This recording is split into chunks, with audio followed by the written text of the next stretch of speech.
Morning, everyone. Rick here. I am back at the Winfield Fairgrounds for day 2 of the Kansas and Oklahoma, otherwise known as the K&O Steam and Engine Gas Show. There were some things that did not happen yesterday. I think it's because it was Friday. I'm hoping that all this stuff happens today. It did not yesterday. Um, the car shows today. There's already one car out there. Um, the buzz sawing demo and the sawmilling demo did not happen yesterday. Now, I saw the silage and the corn and the threshing yesterday.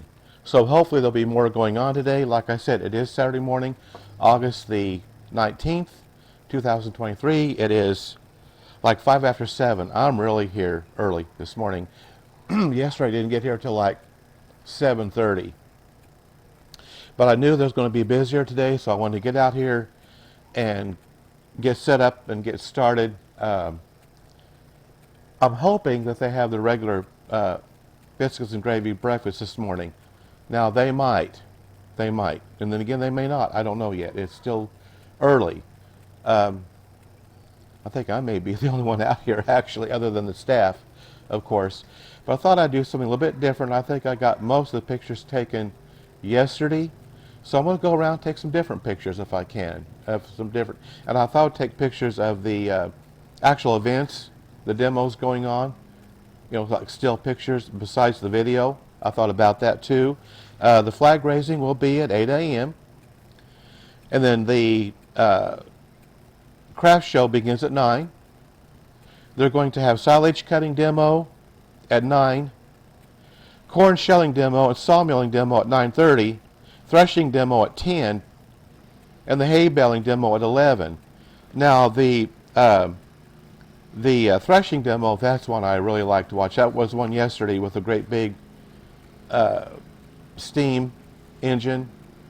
That is so cool to watch. They had some problems yesterday with the belt staying on and belt problems, and hopefully they don't have that problem this morning. I hope this video is going to be okay. I'm sitting in the sunrise this morning, but that's all right. I don't think it's going to hurt anything. But anyway, I wanted to get here before things really got up and running. And like I said, it is Saturday, so it's probably going to be very busy today. We're under another excessive heat warning today.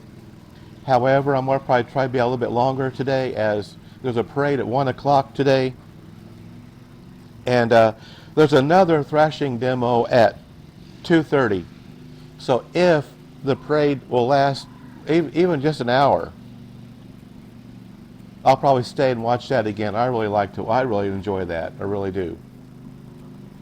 So I think with that all said, I think I'm going to get started, walk around a little bit and take some different pictures, what I can this morning. So if you're not doing anything this morning, come along and join me, and let's explore and just have fun while it's still very nice out this morning. Let's come on along. Let's have some fun. Let's look at some things and do some exploring on the K&O gas and engine show this morning. Come on, let's go. Okay, well, let's get started. I've already taken a couple of pictures this morning. Very beautiful morning, quiet. Just a really nice morning. I do think it might be just a little bit warmer this morning than it was yesterday morning. There was a little bit of a breeze, it was a little bit cooler, but that's all right. That's all right. We're going to still try to have some fun today, just enjoy the day. There's a very loud crow over here. Very loud crow. I don't know if it's unhappy or what this morning. Boy, I'm going to have to kind of... That sun is... I was going to show this sled here if I can. If I get out of the... This is called a sled. And what it does is it adds a weight. This here is the weight and the vehicle hooks up, and as it goes down the track, this weight, as you can see, it's got the big concrete blocks on top. This will move forward, and the more it moves forward, the heavier it gets, of course. And it's on a incline. It goes up. So when it gets usually up to about here, or this neck of the woods along in here, that's when they usually have problems and they have to stop because it gets horrendously heavy. I love to watch those. I've not seen any for a couple of years. Well, it's been probably longer than that. But it's just that they usually do it later on in the evening. But at any rate, yeah, I've seen these before over the years. They're pretty cool to watch. And this is Sumner County Antique Tractor Association out of Wellington. Okay. Let's see if I can do something here just real quick. Okay, well, I grabbed a couple pictures of the sled. I got my favorite parking place this morning. Usually, and I've done this now for years and years and years, whenever there's an event down here at the fairgrounds, the best thing you can do is get here like I do if you want to get a good parking place. Especially on the weekends, because it can get very busy very quickly. Now, I don't know about the heat index this afternoon. I don't know if that's going to be a deterrent for some folks, but I don't know. It probably won't be. People like to watch. They like the events that goes on at the evening, like the tractor pulls and things of that nature. They're getting the arts and crafts thing open. You know what? I may go in there and look around a little bit before it gets real crazy. Yesterday there was an individual in there singing, which was okay, that's fine. But I would rather just do that when, let's just say when it was a little bit more quieter. We'll just go in here. I don't think they'll care. They technically don't open till 9, but that's all right. I thought I would do this for you folks that, I don't know, maybe you've never heard about this. Maybe you don't live that far away that you can come down here and go to one of these.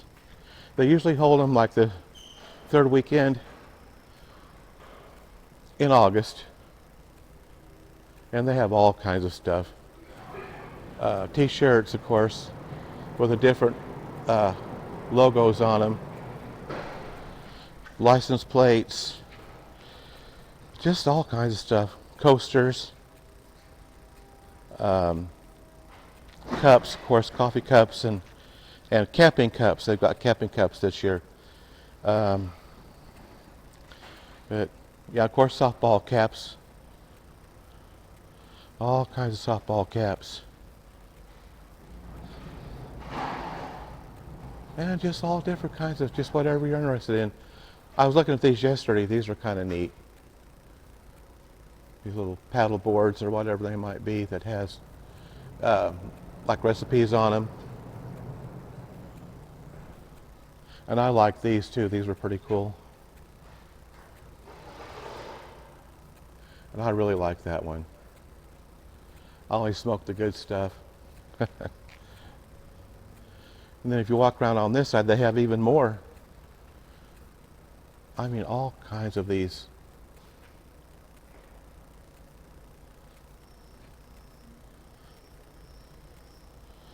Dad's Man Cave in at your own risk. I like that. That's cool. Is that $10? That's not bad. That's not bad at all. Of course, I don't see anywhere to hang it. I'll have to. I don't even know where I would put it. My poor room. Look at their grill father. Oh boy. Yeah. I don't know. Dad's Man Cave, but of course it's got what might be a beer mug. I don't know. I don't know about that. But the rest of it looks pretty cool. Of course, they got all kinds of coasters. And there's one with the Pledge of Allegiance on it. You know, just all different kinds of saying.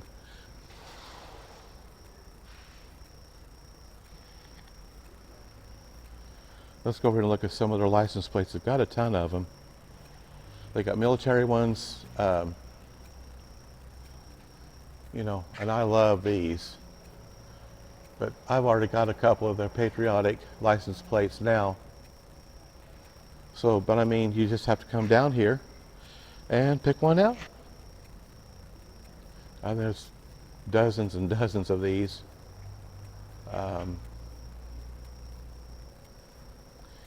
Yeah, it just depends on what your liking is on these license plates. Cars, Bigfoot down there, Jurassic Park. They've just got a whole ton of these. And then they have like lotions and jellies. Here's some jellies. All different kinds, all different, and some jewelry. All kinds of jewelry, rings, necklaces. Of course, these are for women, women's jewelry.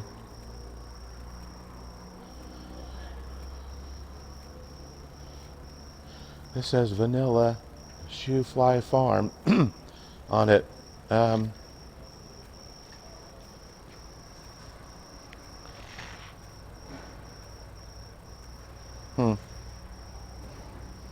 Okay, I'm not sure what those are for.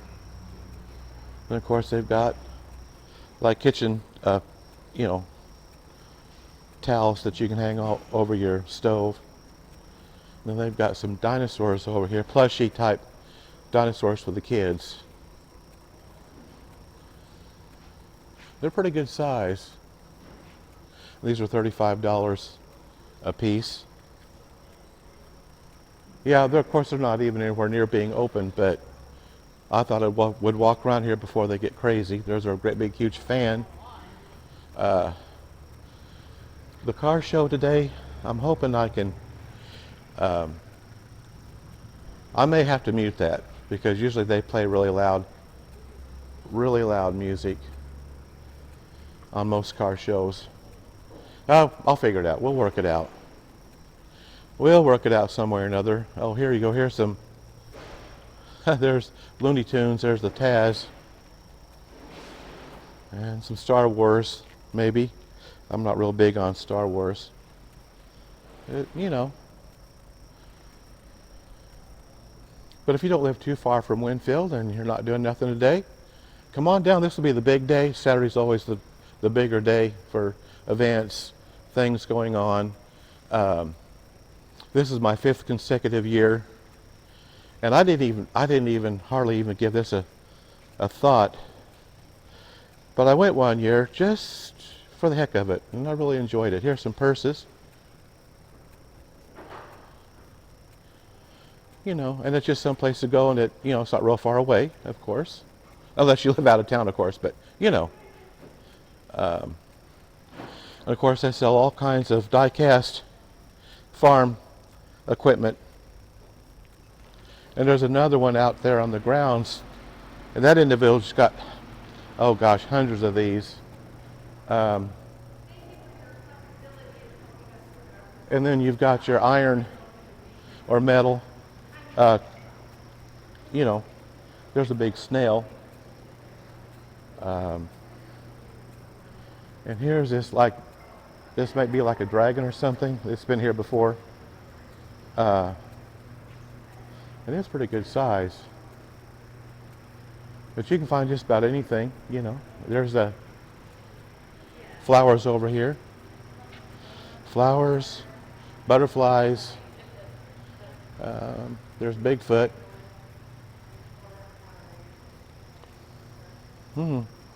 Here's some knives. An old railroad stake. And here looks like a skeleton of a Viking or something there. Yeah, here's a spade and some gardening equipment up here. Some big spatulas. Boy, look at those. Those are huge.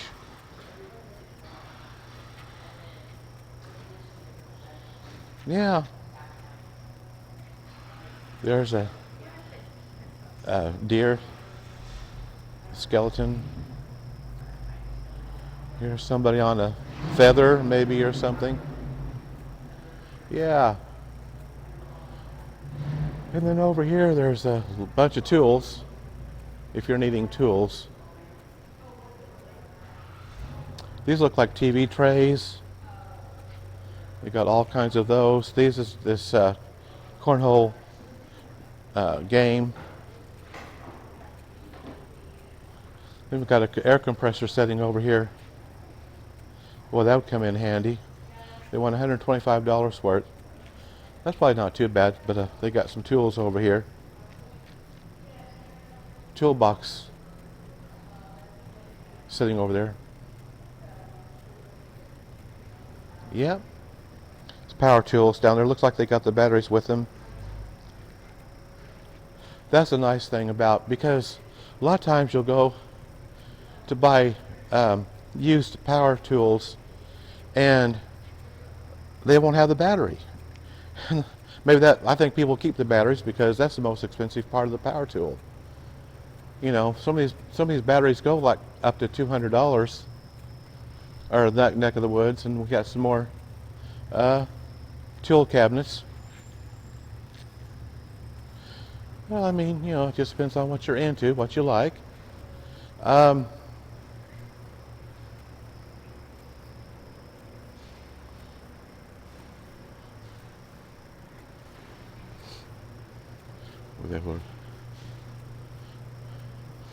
We've got some of these at home, and they're really nice.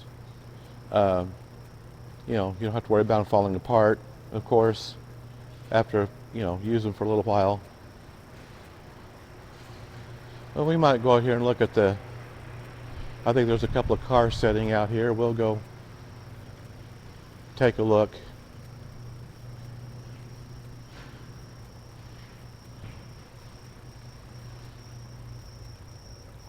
I like coming out here, like I said earlier, when it's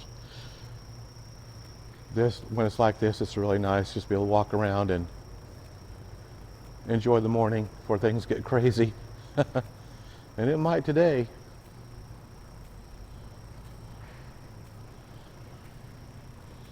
Looks like we got a couple of cars sitting out here, and more's pulling in. There's a green John Deere truck. He was at the Wellington Festival here a few weeks ago. We were at. I've always liked this car. I've seen it before. I love that paint job on that. Of course, there's a Cutlass. Yeah, there's a few that's pulled in. They're just getting set up, of course. And I was going to tell you too, I did see these in use yesterday. They had these actually. I've been here years past when they wouldn't use them for some reason, but they're using them this year, so that's cool. Let's go on over here and yeah, I'm pretty sure I got all of the tractors yesterday, but we'll just look around here. I'd like to get some more of the steam engine too before they get using it later on this morning. And I see the guys are getting ready for the flag raising. I can't forget that. I'll get busy with this and then I'll forget about the flag raising. And then I might try to see if we can see if some vendors might be open, grab some breakfast.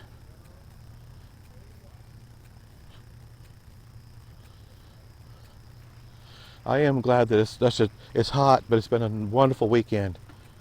It's just been beautiful, but hot, yes, but a nice weekend. Last year, I think it was on a Saturday, it rained. I think I said this yesterday, like all morning, off and on. It finally quit. But then it was muggy and steamy. Okay, well the gentleman just told me it takes a couple hours to warm it up to get to run, and there's supposed to be a presentation at 10 a.m. so or thereabouts. So I'm definitely going to be over there and watch this run again today. I got some more pictures. I didn't get that many. I think I got one yesterday.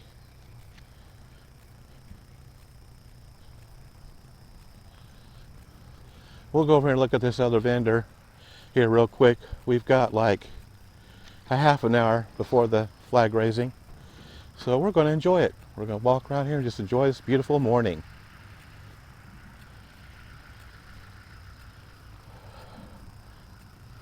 When I got home yesterday, I uploaded the content from yesterday and it turned out really good. It turned out great. But I'm using my 4K action camera. It's a Kaso, and it's like an offshoot of GoPro, but it does almost everything GoPro does. It really does. I mean, it's just cool little camera. I had two of these. Unfortunately, a few weeks ago, the battery compartment that's got the connections in it that you plug the battery into, it just fell out. I mean, literally just fell out. So I'm down to this. Plus, I've got a digital camera. However, when we went to Abilene to the Eisenhower Museum, I used that camera because I thought maybe it would do better in the darker areas of a museum. And I got home and almost all that content was gone, wiped out. Had just little bits and pieces. It's a good thing wife taking a bunch of pictures because I just made a slideshow, and I've used it before. I just used it recently and it worked fine. No problems. I've used it all the time. But it had a snafu of some sort. It was either a corrupted card. I don't think it was that though, because the card uploaded what it had. I think it was the it might have been battery problems. It was showing fully charged, but I don't know at this point. So I'm not going to use it for a while until I can figure out what went wrong, and I may not ever be figured out. I thought what I might do is go someplace close, like down here or something, just do a little test video and see what happens with it. But see, that'd be my luck. It would work fine if I'm 15 minutes from home, but then you're 2 or 3 hours, 4 hours from home and you use it, and then it does what it did to me the other day. So it's a gamble. But I've never had any trouble with these action cameras. They've always done really, really well. I was really upset when that happened to my other action camera I had, and it wasn't that old. It was like maybe 4 years old, and the battery compartment connection piece just fell out. So I had to throw it away. But thank goodness I had a backup, and this is a lot better, a lot newer. It's got more functions on it. So anyway, that's the way it goes. And then of course I do have other cameras, you know, regular cameras, you know, just regular type cameras. And the wife's got a really nice camera. Well, we're not camera poor, but I just hate to see a camera like that, you know, happen to it. These little action cameras are so easy to use. They're light, they're small, compact. You can do underwater if you so desire. I've not done underwater yet. I just haven't got the nerve up. And I've got the underwater case that you're supposed to use for underwater shots. But I just haven't done it yet. And like I said, I think I got most of these yesterday. I'm just trying to kill time for the flag raising. And then hopefully maybe I can grab some breakfast here in a little bit.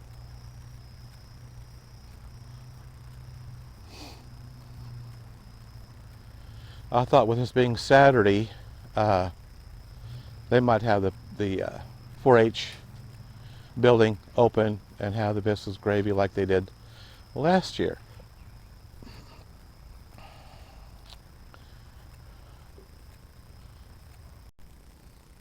Okay, I took a few pics. I just happened to, I seen this earlier, but it didn't register. You see how it's got this apparatus on the front? You know, I wonder if they use this for the tractor pulls.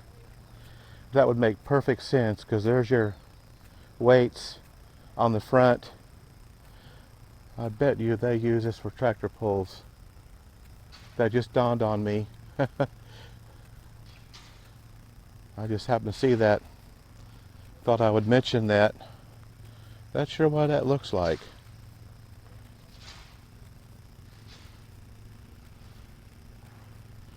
Yeah. These rototillers, I think, rototillers right here. Pretty good size.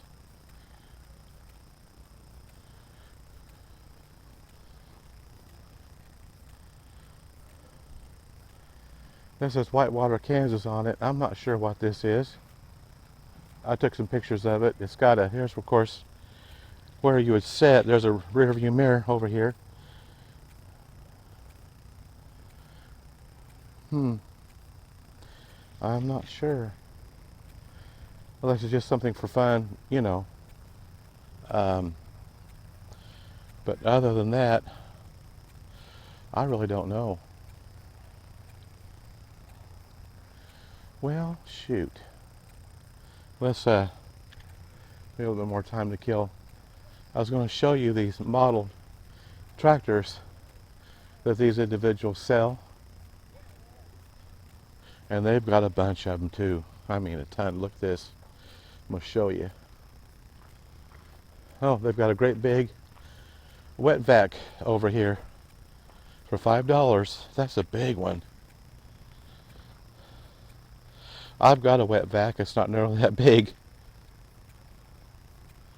Wow, that's crazy. That's big. That's a big wet vac. I don't think I need one that big. They have all kinds of tractors and um,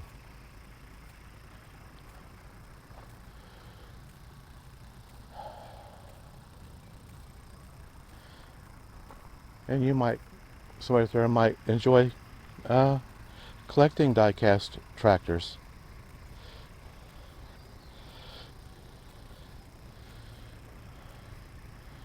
You got the old ones, the newer ones, I mean the big ones, small ones.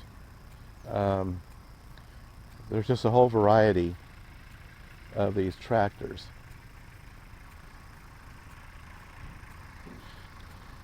Here's some older tractors over here. Yeah, some smaller ones. There's some forklifts. Even got a carry dozer type, track type tractor back in there. Yeah, quite the variety. I do. I collect cars, vintage cars, die-cast. But these are nice. I mean, there's nothing wrong with these. It just depends on if you're into tractors. I like going to tractor shows and all that, but I'm not really a collector of these. But this is where you want to go because I mean they've got a ton of these. Then you've got the old pedal car tractors down here for the kids. Looks like they got some remote control tractors.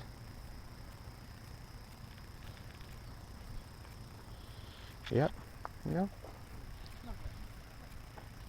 But anyway, I just thought I'd give you just kind of give you an idea what they have over here.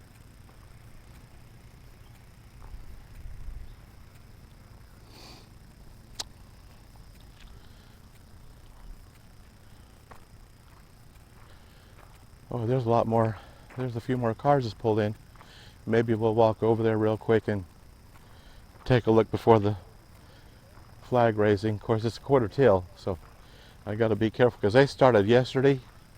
They started right at, I mean, straight up 8 o'clock. So.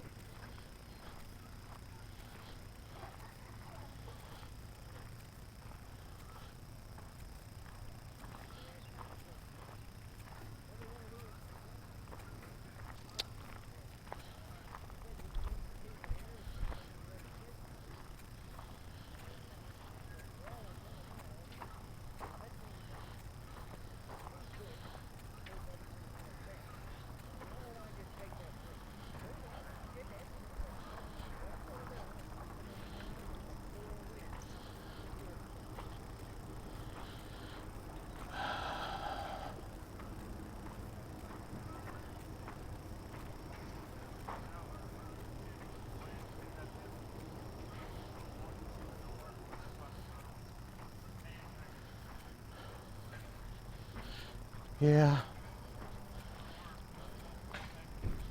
We'll just walk down here a minute.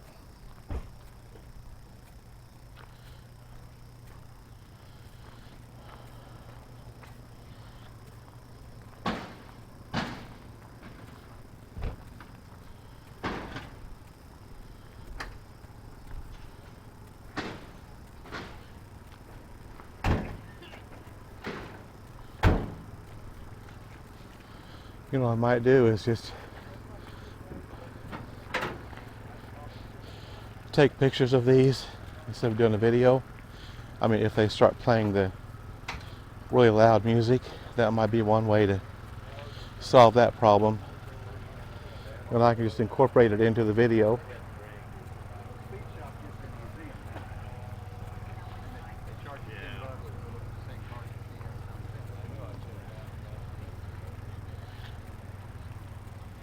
I've seen this one out here before.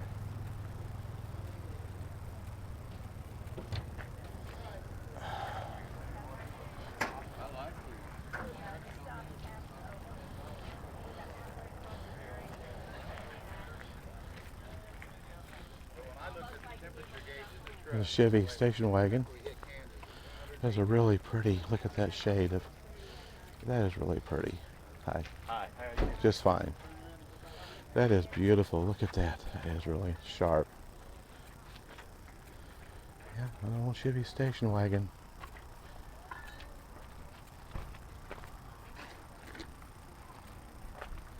Got the coolers in the back.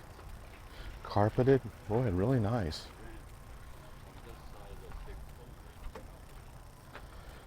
Yeah, I like those seats. I like that dash. It's really nice. Here's a GTO.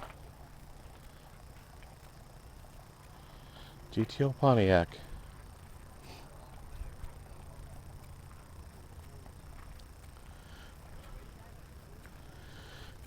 Yeah, I'm sure as the morning goes on, there'll be a lot more. They'll be pulling in. And that's what's out here right now.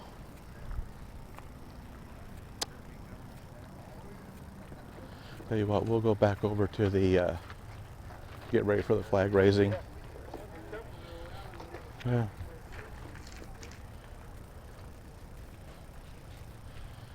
It's just almost 10 till, so we better kind of get back over there here a little bit.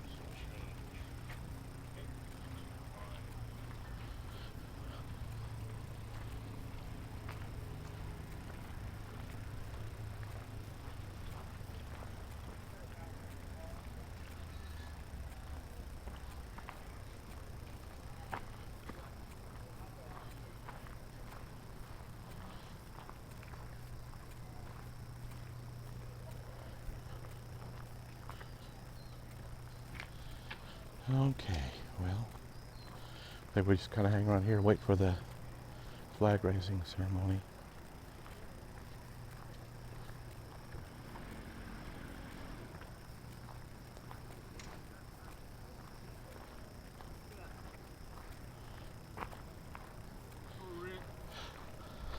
Good morning.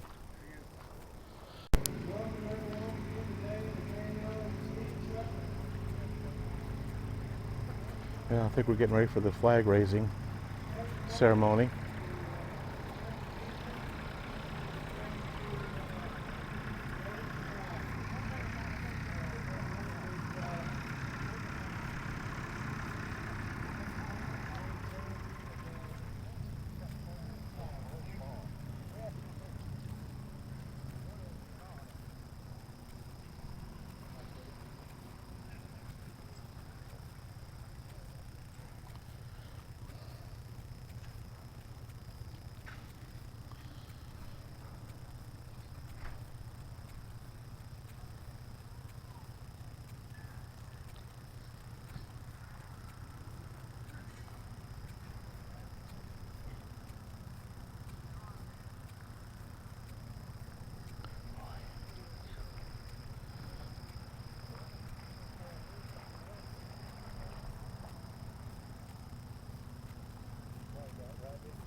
Fire.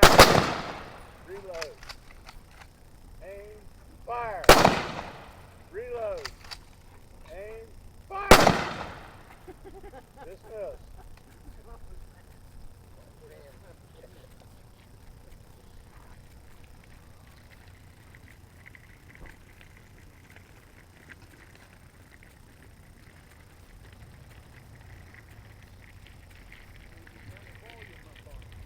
Okay, well, there you had it. There was a flag raising ceremony this morning. Okay, well, that's cool. Got it both mornings. Well, that's all good. Okay. Well, I'm gonna see if I can get some breakfast here somewhere out here this morning.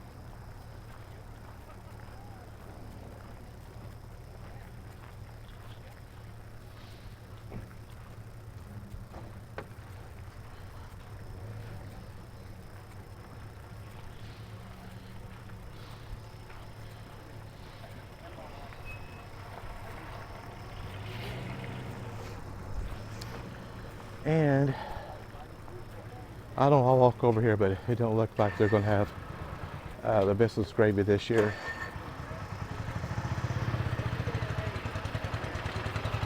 I guess we'll just get what I had yesterday, but we'll walk over here.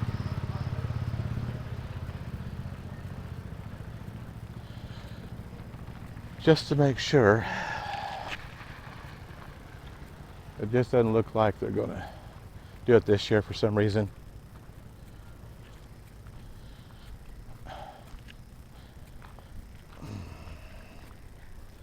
But it sure does not look like it.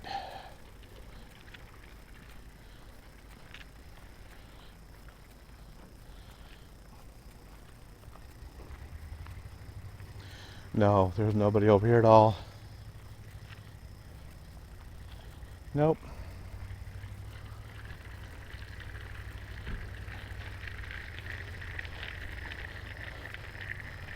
This is where they normally have it.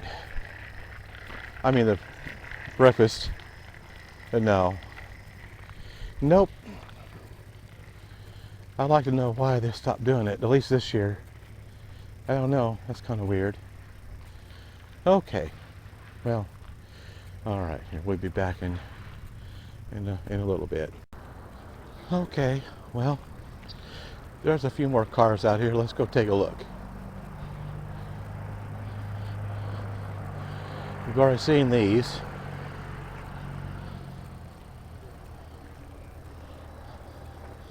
Let's go down and take a look at this Monte Carlo. I think it was at the Wellington Festival too here. Yes, it sure was. Yeah, this same car. It was at the Wellington Festival here a few weeks ago. Yep. A couple of monkeys. Looks like sitting in the front seats there.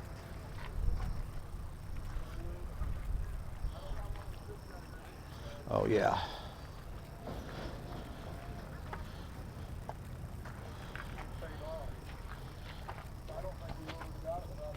Yeah, this is at the Wellington Festival too.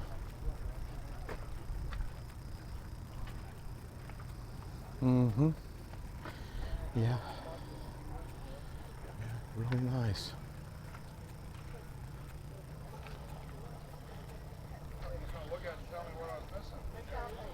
Yeah. There's the judge, Pontiac.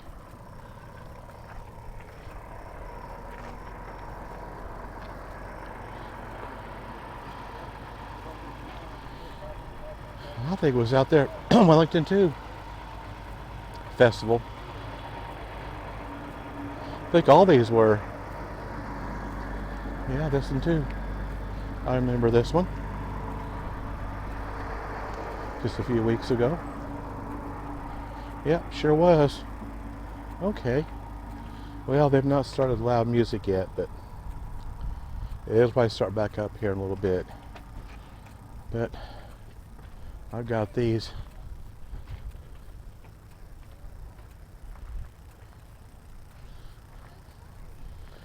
Yep. I wish they wouldn't, but they will. I know they will. Let's go on over here. Oh yeah, that was there too at the Wellington Festival. This whole line of cars, I think, was at the Wellington Festival here a few weeks ago.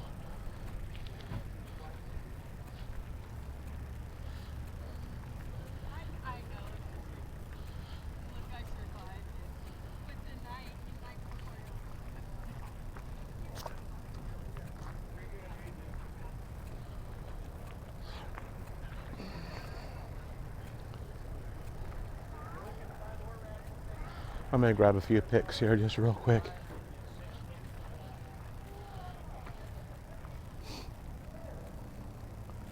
Here's a Super Sport Chevelle.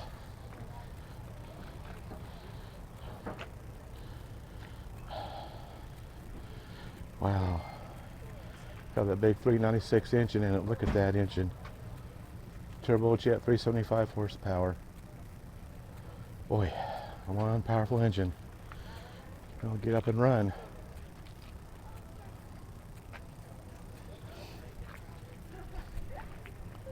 Here you go. I think I've seen this out here before. 1928 Chevrolet 4-door. National Imperial Landau, 4-cylinder overhead valve, 171 cubic inch, 35 horsepower at 220 RPM. Car price in 1928 was $715. They're from Kingfisher, Oklahoma. John and Melody Kuglin. Hope I'm pronouncing that right. But yeah, I think I've seen this before at one of the car. I go to so many car shows.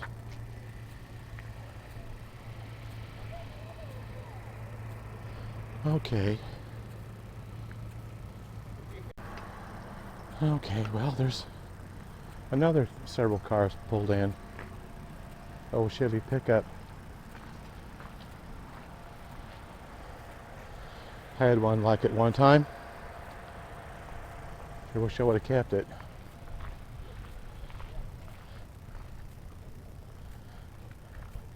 Well, we're kind of caught up on the cars for now. We'll come back in a little bit as more come in. But in the meantime, we're going to continue to do some more exploring. There's a Plymouth GTX. Boy, nice looking car. Okay. Well, let's venture over here for a little bit.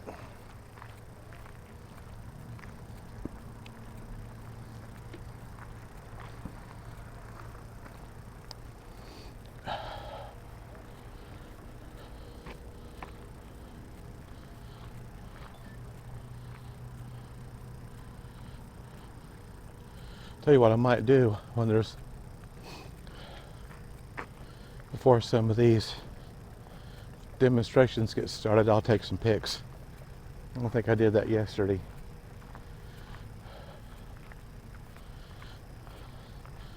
Yeah, they got the signs over here that tell what they're doing over here.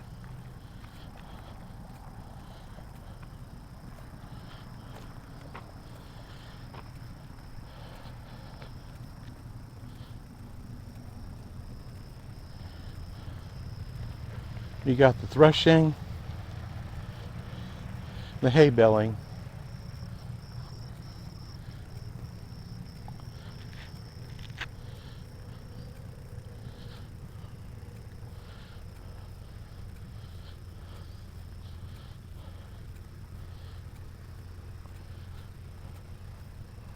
Hey, that big steam engine will, they'll hook this belt around that big wheel, and that's what powers this machine down here. I think we'll grab some pics here just real quick before it gets busy. Okay, well, I got some more pics of that machinery over there. So let's walk over here for a little bit.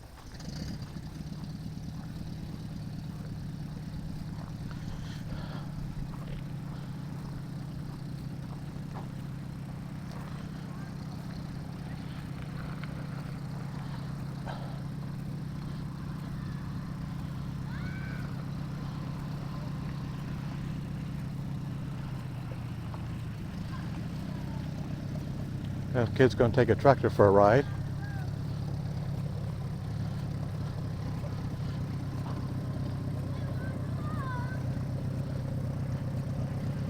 Yeah, I got all this, I'm pretty sure, yesterday. But whatever this is, they got it in the air. They've got it extended this morning. Now, yesterday morning, that was not extended.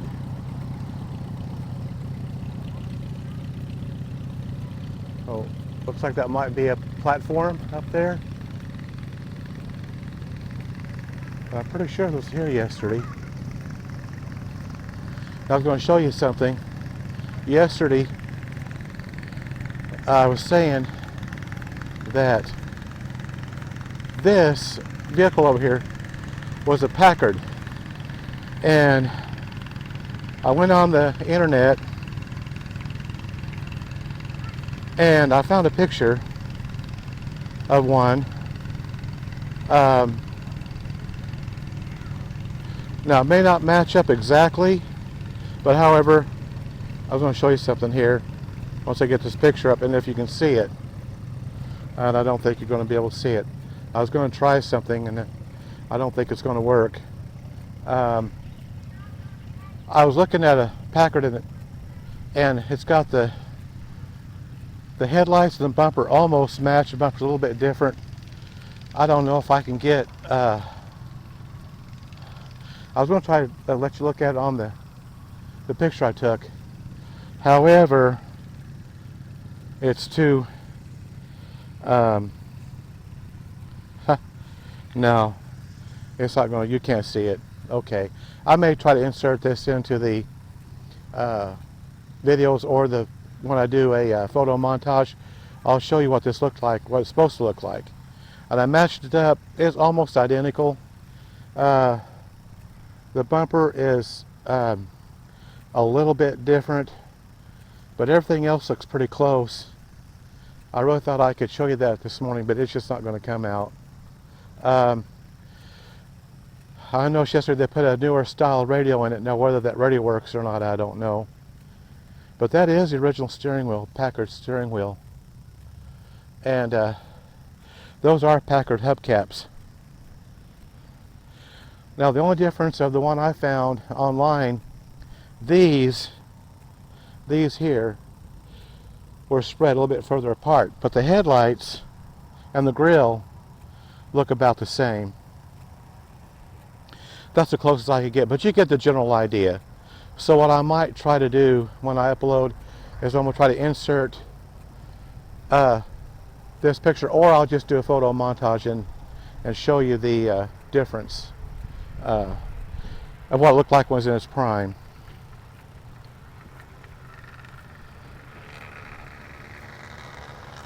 I know I took some pictures yesterday.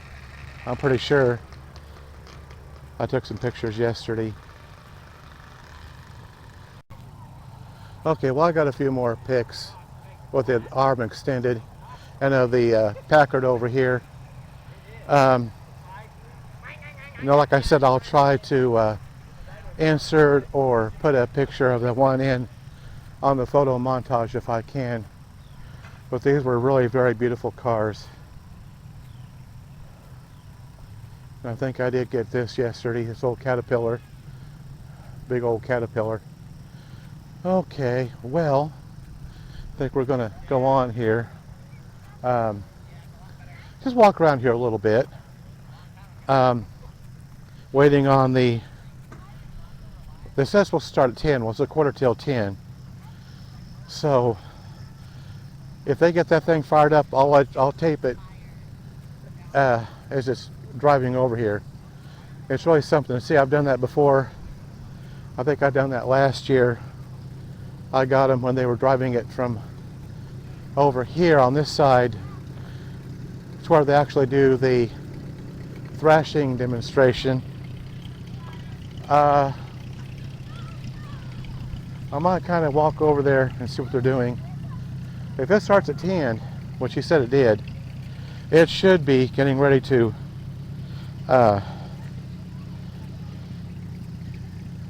drive it over here, because it don't go real fast, of course. But at any rate, I'll go over here and see what's going on as we walk by these tractors here this morning.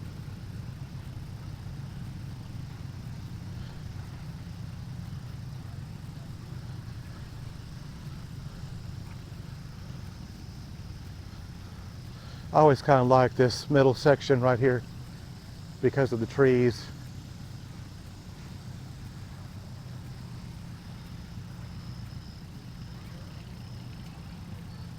You got trees on pretty much on both sides here in this middle aisle. And I always thought that was just kind of cool.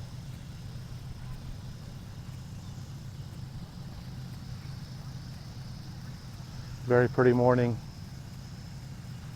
This morning, I think I see a bunch of smoke over here. Let me go over here and see what they're doing. They may be getting ready to drive this thing over, because they really got it cranked up. Oh no, that's those are the little, I won't say replicas, the miniatures, maybe might be a better word. Maybe I'll go over here and we can watch this. They've got these little steam engines fired up, and it's pretty cool. They might keep them running for just a few more minutes.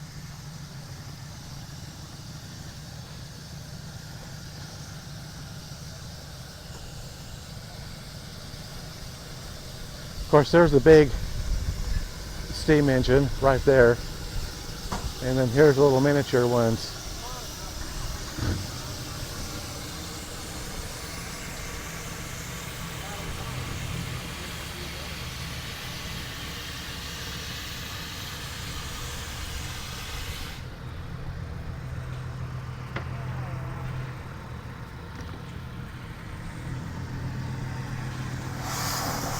Wow.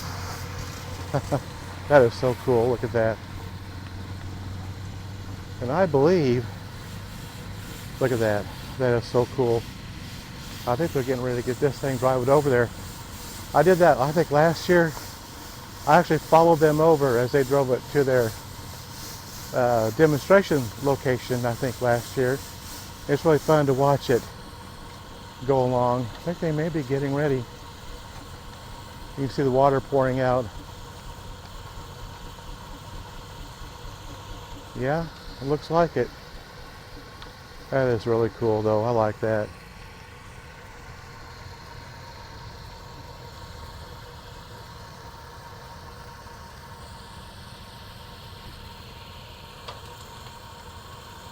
I guess we'll find out here in a minute.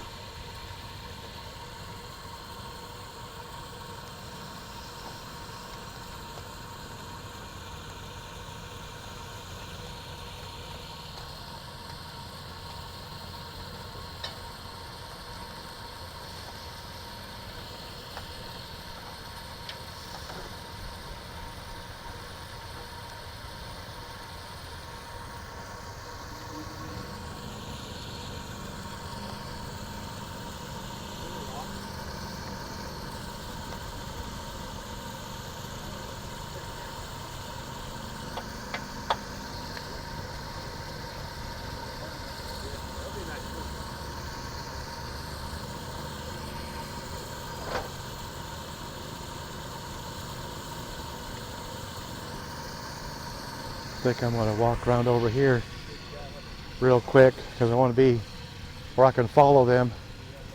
I saw this vehicle driving around earlier today. This is really super cool. Old truck. Look at that. Look at that. Isn't that neat?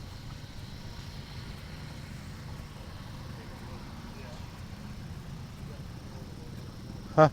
I like that. That's real pretty. That's just pretty cool.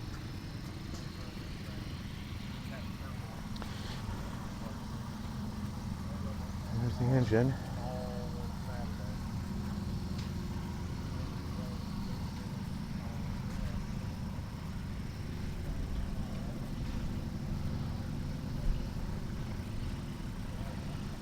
Huh.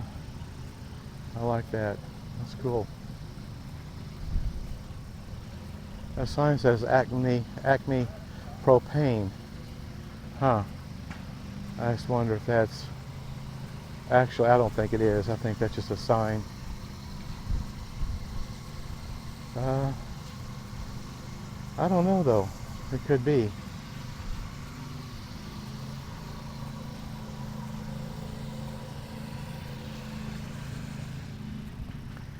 I don't see a place to put gas in, so that might be. I don't know. I really don't know. At any rate, I'm just waiting on them to get started and get on their way over to the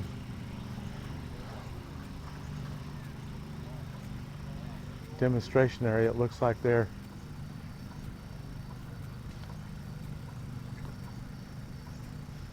possibly getting ready.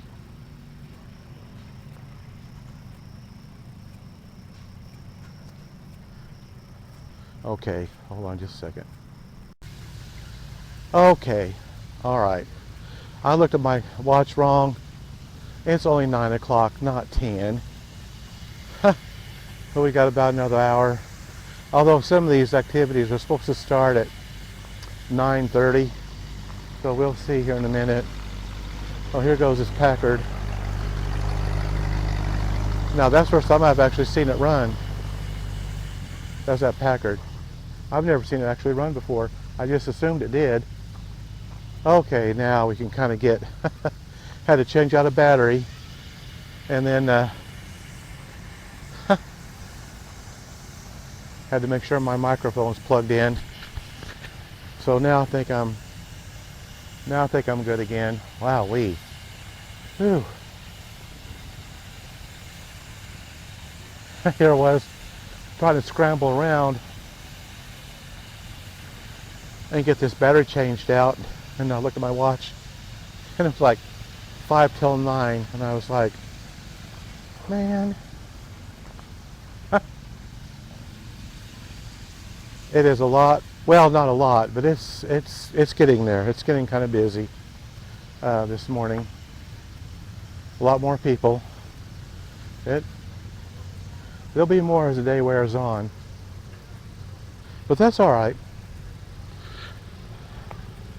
I'm glad to see people getting out and getting around and enjoying themselves here today.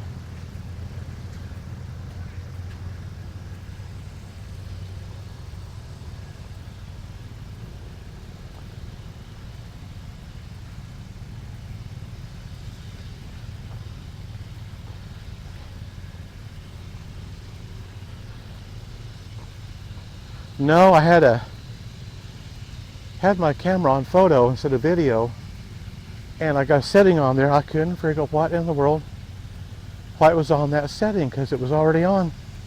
I thought it was on video. Well, I was doing the settings for photo. I finally looked at got it on the settings, and I was on photo. I thought, well, for crying out loud.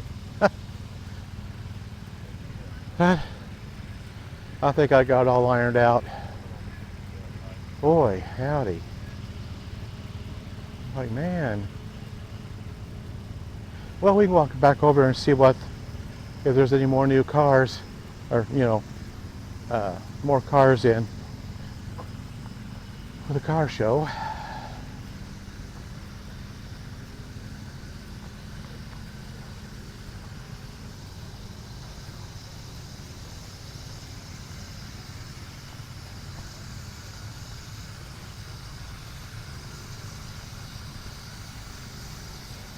Oh yeah, I think there's some more cars and definitely a lot more people walking around.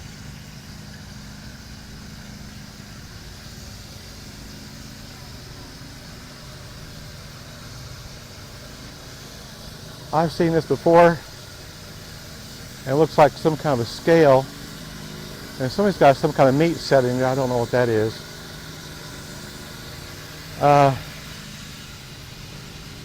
But this down here says Prony brake, weight measures horsepower, torque is taken at 5 1/4 from the shaft center instead of 1 inch from the shaft center.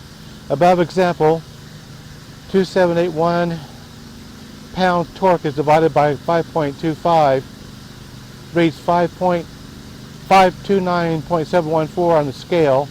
Thus the scale reading is 1 to 525 ratio Prony brake.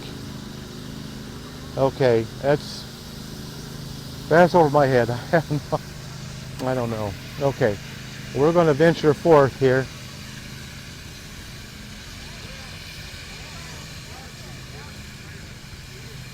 I do think there's some of the events that's going to be taking place in about 30 minutes, I think, if I remember right.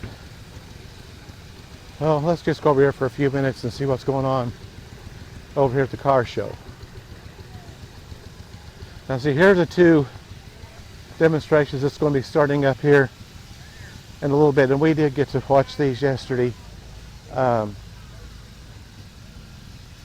But we might as well watch them again today.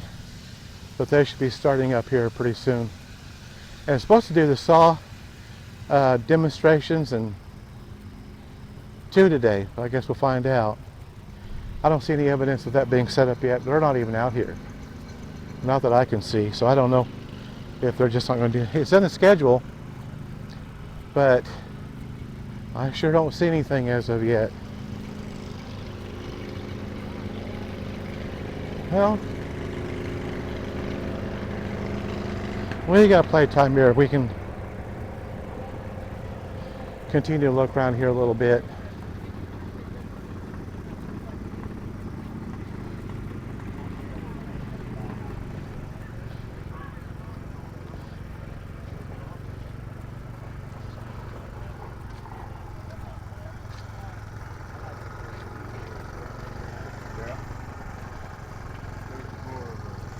Yeah, there's a couple more cars.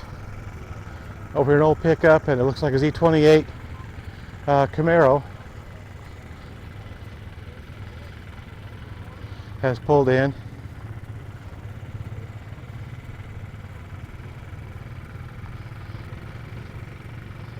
Yeah. Yep.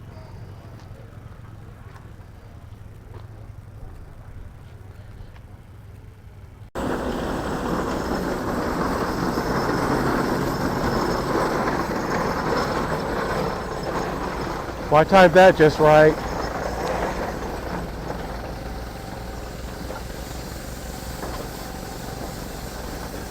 Got me a bottle of water, and they're getting ready to go over to the demonstration area.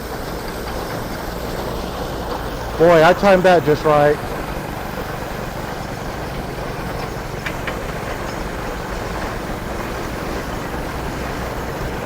I was hoping I'd get to watch this go to over there to the demonstration area.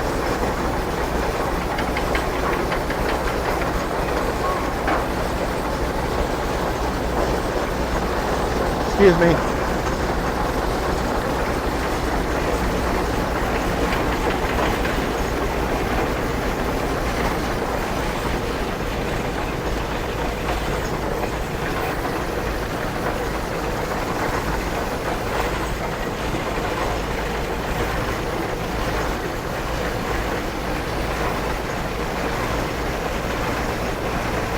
Just put a fresh battery in.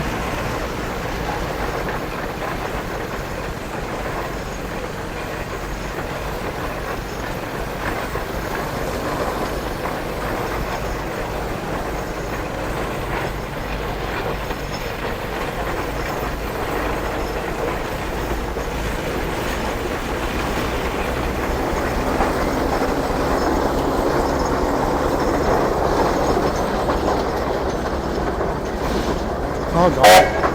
Wow. That scared me now.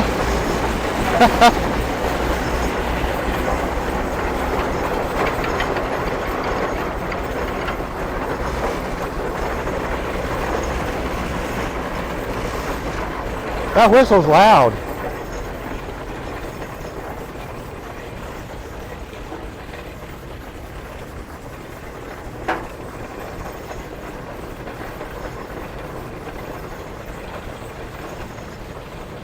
Wish I had those bleachers in the shade though.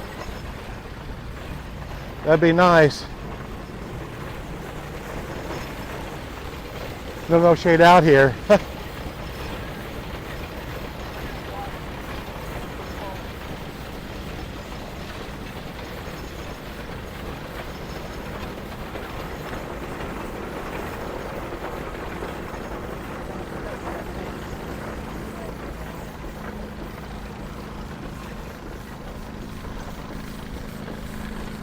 All right, here we are, for the time being. Okay. Hope they get that belt on today where it'll stay on. Well, anyway, we can watch him work on this a little bit, maybe.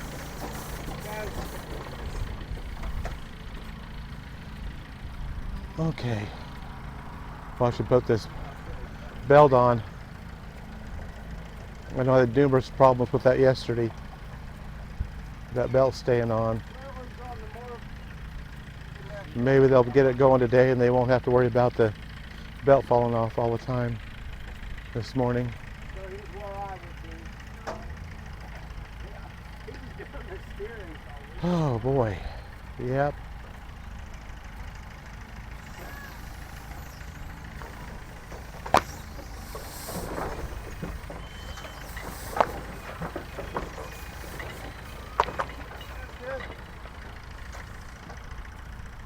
Wow, cool. Otherwise, yeah, okay. Very good. Well, maybe they got it this time. I could see myself in. Very good.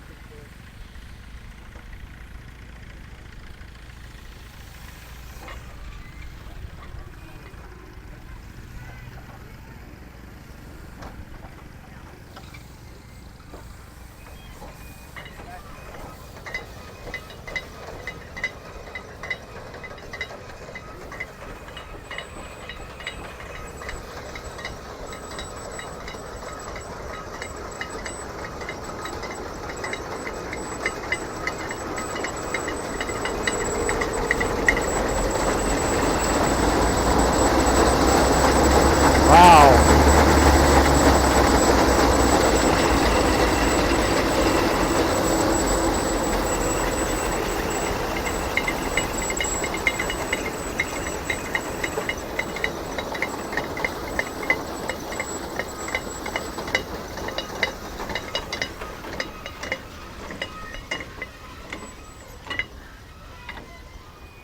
Well, they got it going for a little while.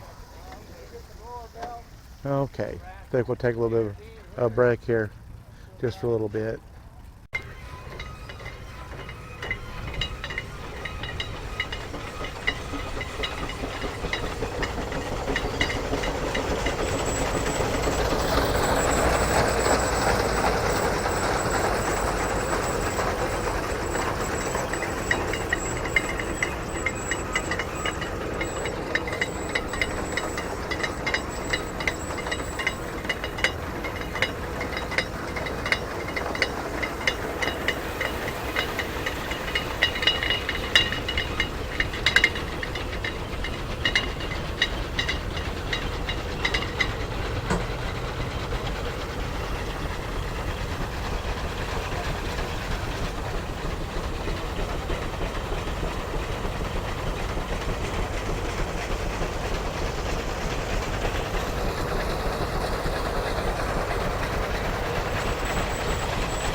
Okay, here we go.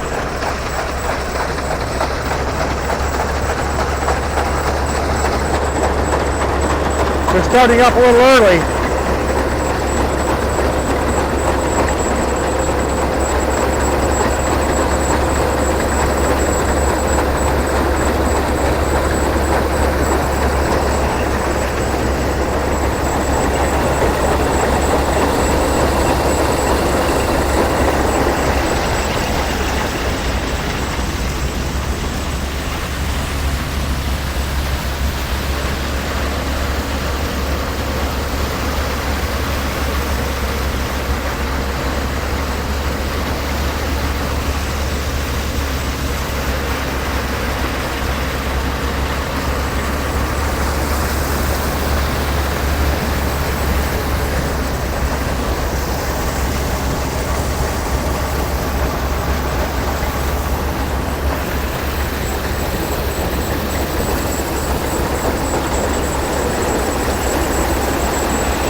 right, well there it was.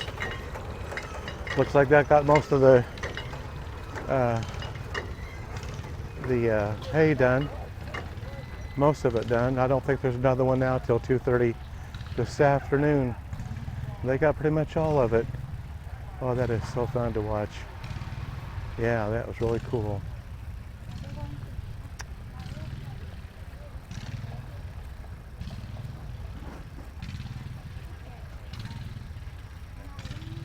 Boy, look at that pile of...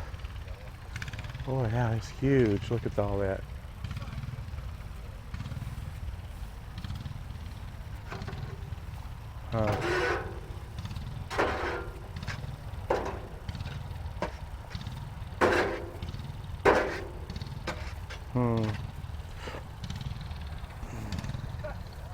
Let's see if we can walk around over here and look inside this trailer.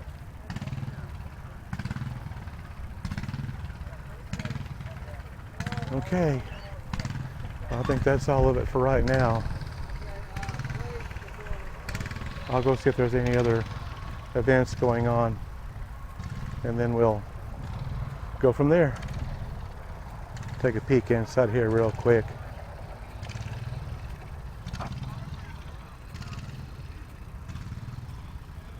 Kind of get in here. Can't tell what I'm looking at here. Yeah, there we go.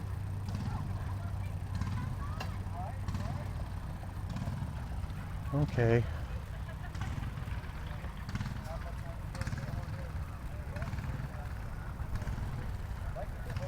All right, well, I think that's it.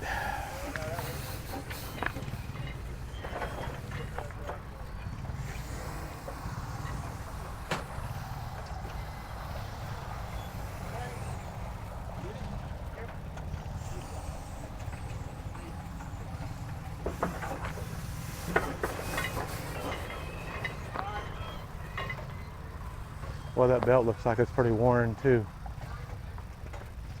Yeah. Yeah. Taking it all apart for now.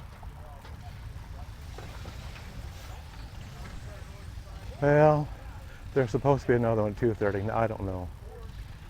I can try to find out here in a while. So, I think we're done here.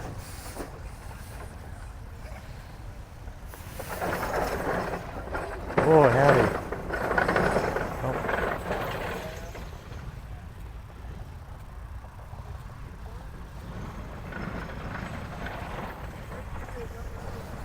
I don't know if they're going to drive it back over. I think they're going to drive it back over to where it was, I think. I guess we're going to find out.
Man, that whistle's loud.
Where are they going with this? Man.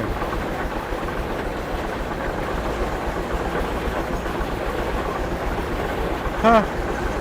How far down are they going with this thing?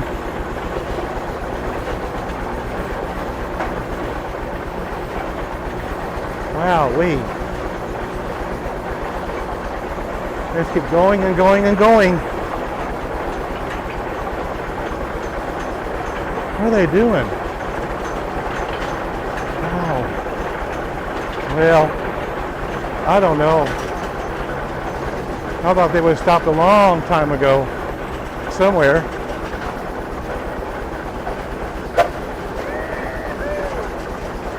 Boy, howdy.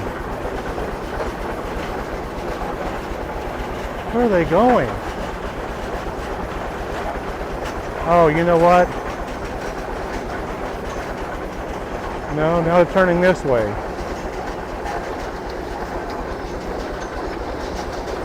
I imagine this will be part of the parade, because I don't know where they're going.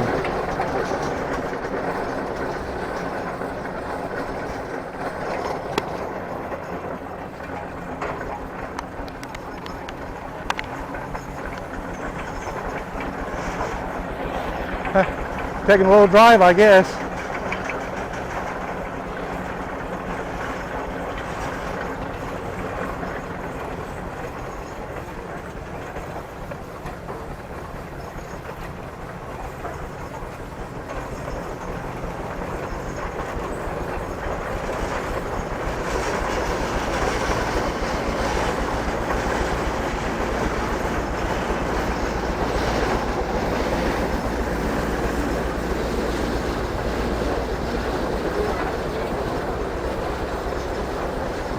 Boy, howdy, it's crazy.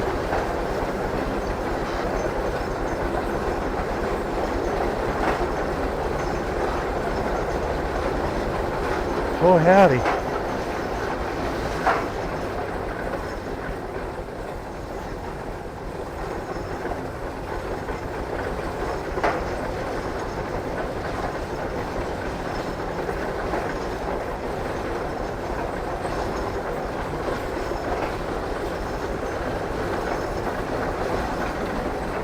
Huh.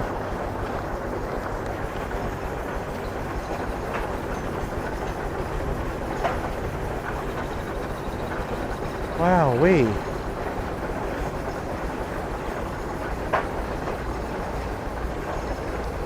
Boy.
Well, I don't know. Huh.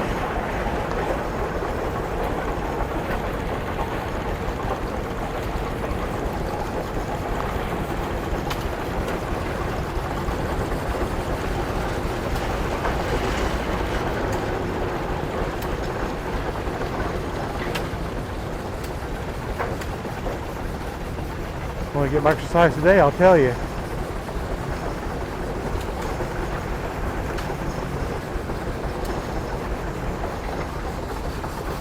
Walk clear around the fairgrounds.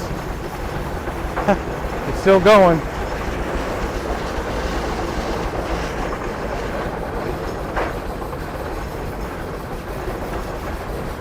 I thought they would have parked this somewhere by now.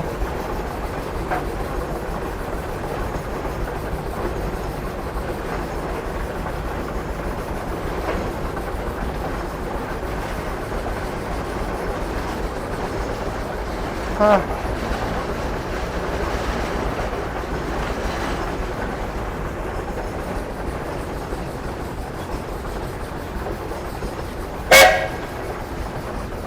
Boy.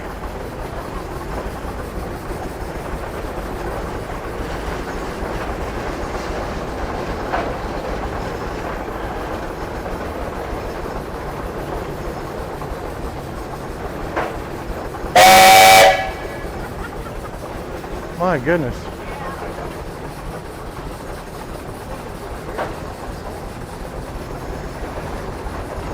At least we're in shade for a while.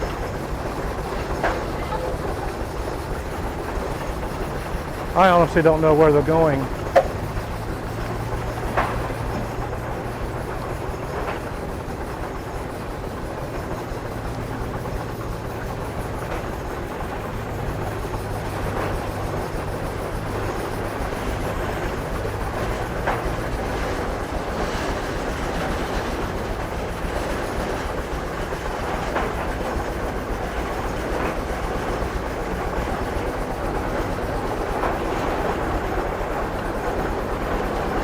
Boy, howdy, it's a regular beehive of activity today.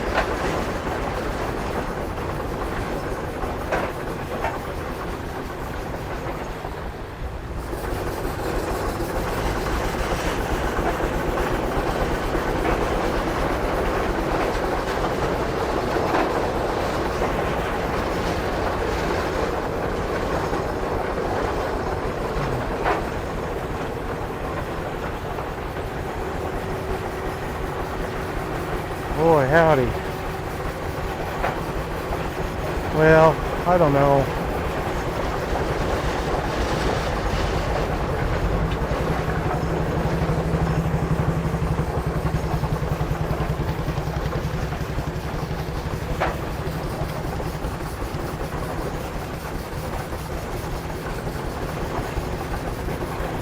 Oh, wow-wee. I'm gonna have to just stop. They just keep going around and around and around. I don't know what they're doing. And here we go again. Man.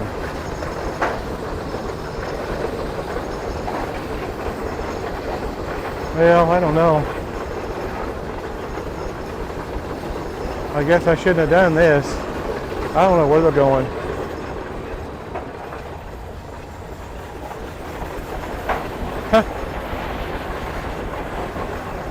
Well, here we go, round two.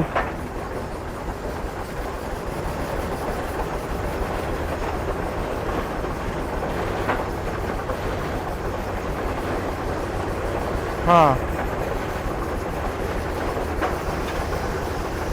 Man. Hope they pull in somewhere pretty soon.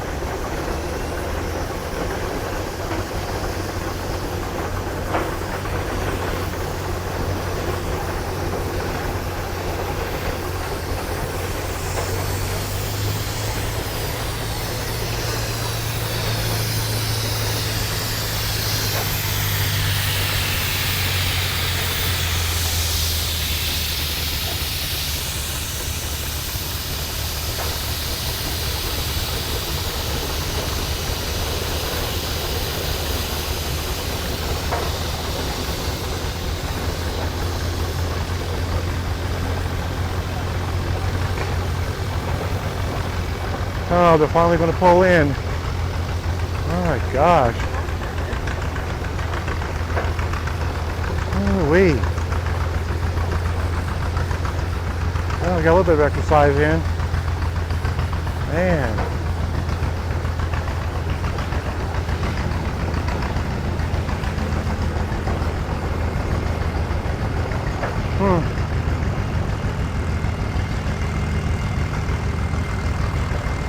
Oh boy. I tell you what. think time to take a break.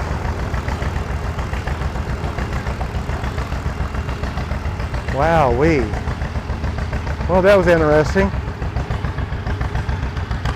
Okay. They finally stopped. Okay. I'm gonna have to take a break. I'll be back a little bit. All right. Well, I took a break and now we're going to look around some more. I'm waiting till around 1 o'clock because that's when the parade's supposed to be.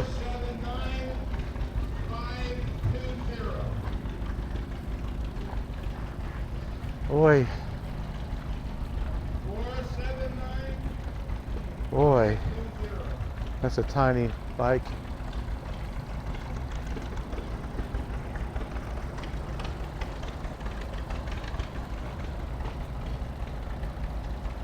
Bright blue Chevy pickup. Moonshiner's Garage, it says on it.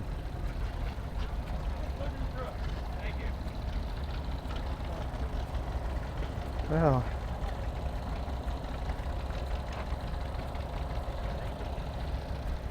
nice looking Chevy wagon. Boy, nice looking. Oh, here you go. Wow-wee. That's really nice.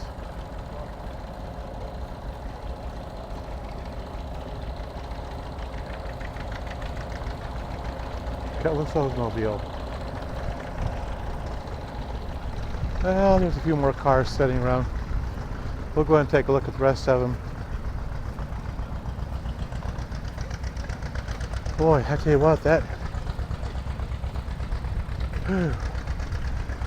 thrashing, I tell you what, that's pretty cool event.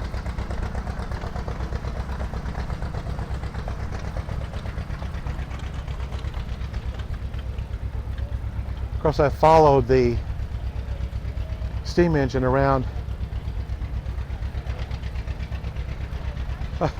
They they drove around like twice before they finally parked.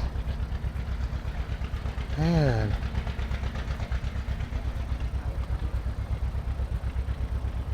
Boy, howdy, it's really, really hot out. I'm about to go up here and get me another program. Evidently lost my other program. I'll see if they got one up here.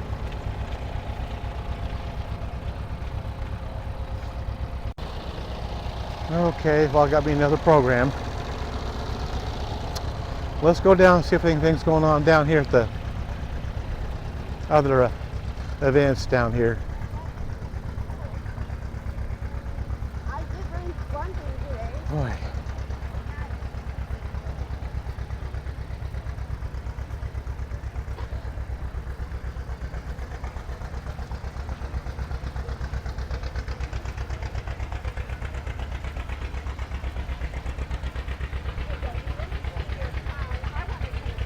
Boy.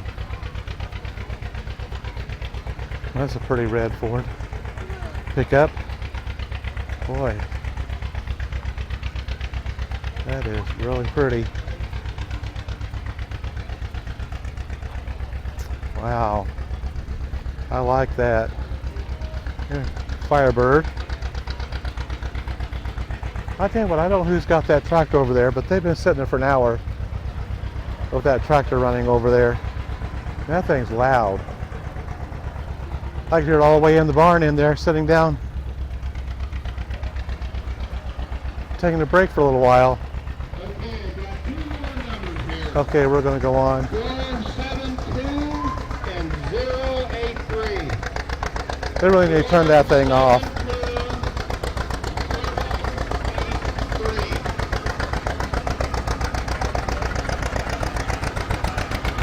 083. Boy, howdy, that thing's loud. Well, looks like I might have missed it, but 172. I don't see anything going on over here at all. Of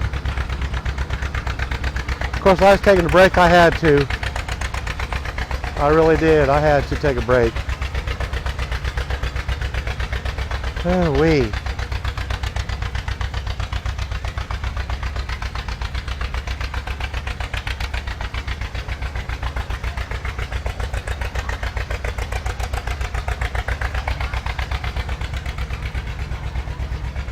Well, 11:30, so I've got like an hour and a half before the parade starts.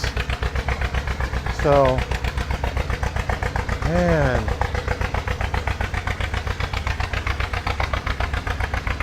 And I never did see saw that buzz sawing, and let me see here.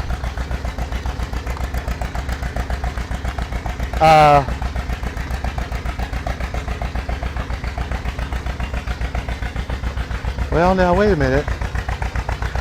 Sawmilling demo, and see, this is normally where they have it, is right here in this area, and they've not been here all weekend. They must not have made it. I think I've seen the rest of it. I've seen the silage cutting, the corn shelling, and of course the threshing demo and the hay baling. Now, I've seen those, I do believe, but the saw cutting, I don't know, they just couldn't make it. They just didn't make it. Well, I gotta change out a battery again. I think I'm gonna change the battery out and just wait for the parade. We got like an hour and a half to go. Oh, now they're starting up. Now they're starting up. I'll try to do a little bit of it, but I need to change out my battery though.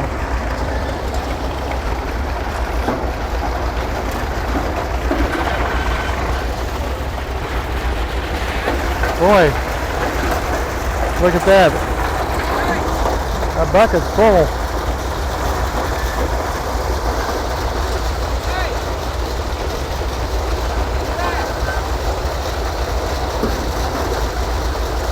Boy.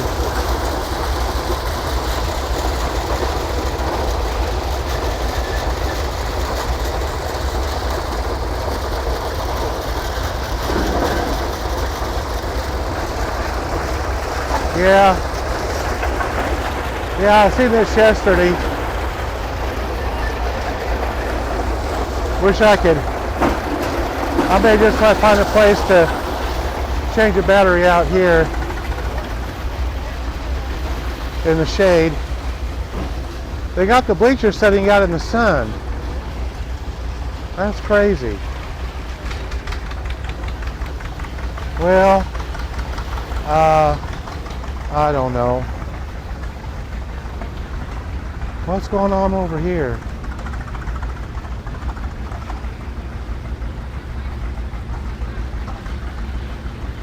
I don't know what's going on over here.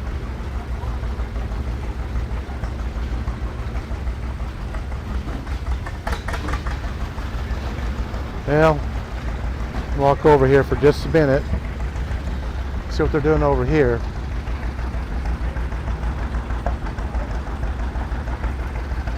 Well, nothing, the belt's off of it. So, I don't know.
Better get this battery changed out here real quick.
Okay, well,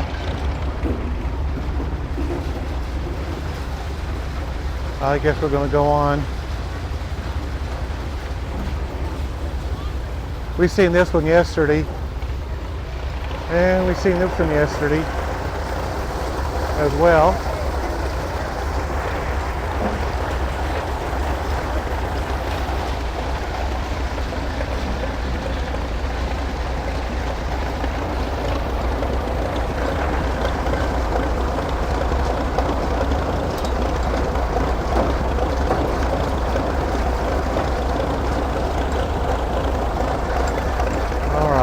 Well, okay.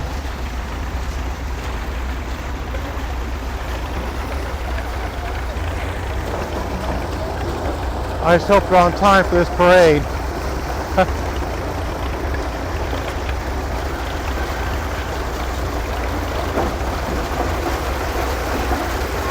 Yeah.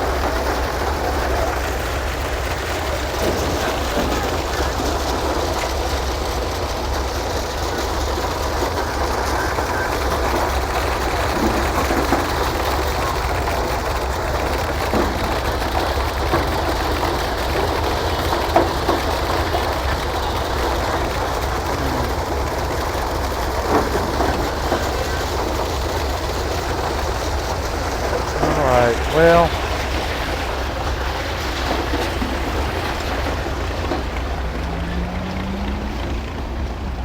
oh boy, howdy. I tell you what.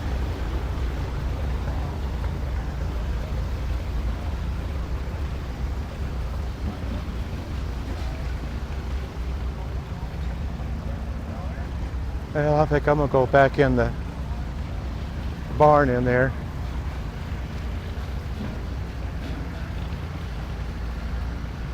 And wait for that parade.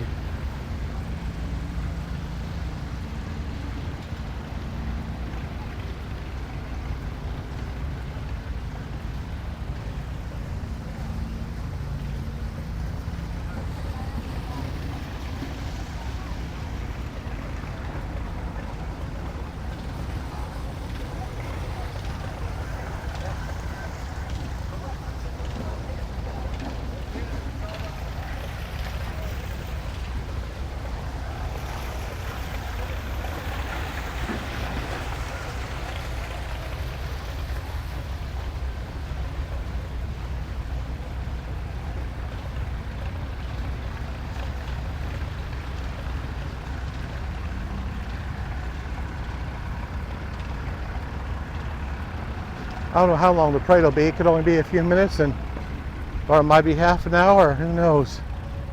Don't know. I guess we'll find out here in a little bit. About an hour and a half.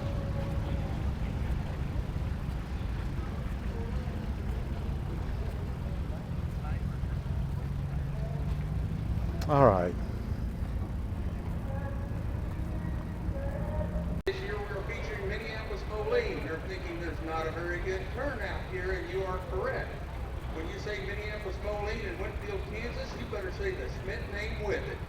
You go 3 miles west of here, you look on the south side of the road, you will see a lot of Minneapolis Moline tractors, combines, manure spreaders, plows, one-ways, you name it. My family has collected Molines for many years.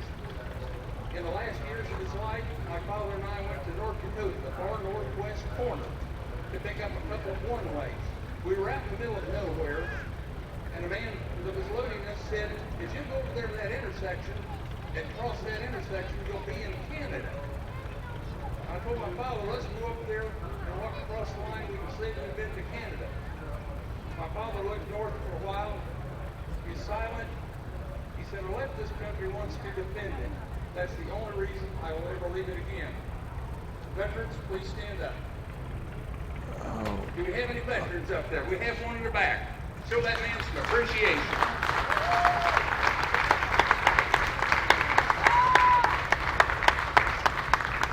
Thank you.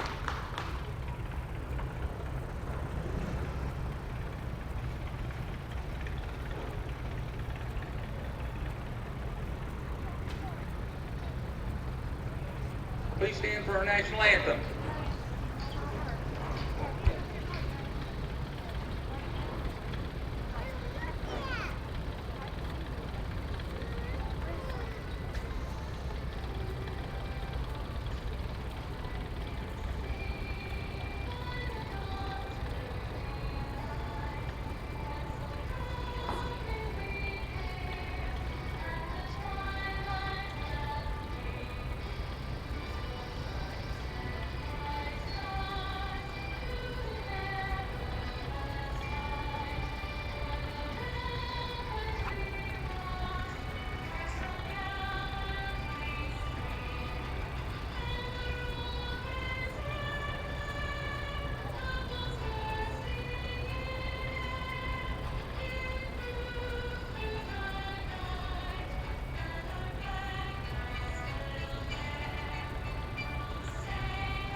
Having some technical difficulties here, mostly operator problems.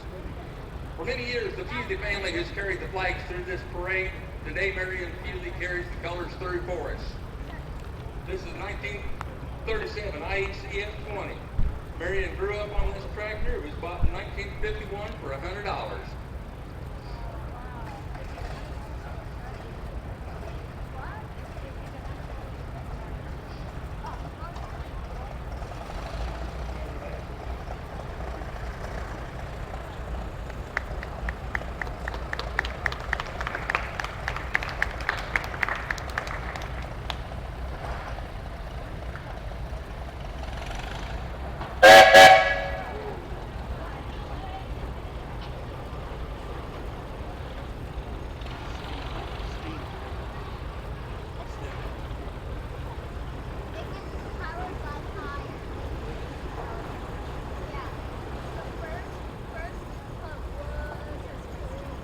We don't have a clue what year this is. This is the club steam engine, Holton Taylor, 18 horsepower. Dick Long with the wheel. Who else have we got up there running it? Stephanie Sowers on there. Hi, Stephanie. Who else is with you? Stephanie. I'll get it right after a while.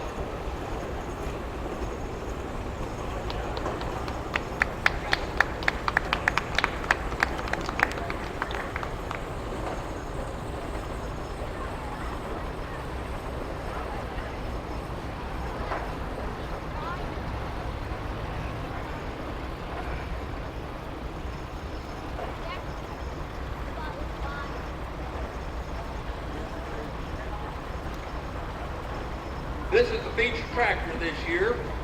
Minneapolis Moline Z1000 Vista. This is on factory propane. This is purchased in western Kansas at sale 2 years ago. That plow he's pulling there was purchased at Welter's Farm Equipment in Verona, Missouri. And I made a lot of rounds with that plow back in the day.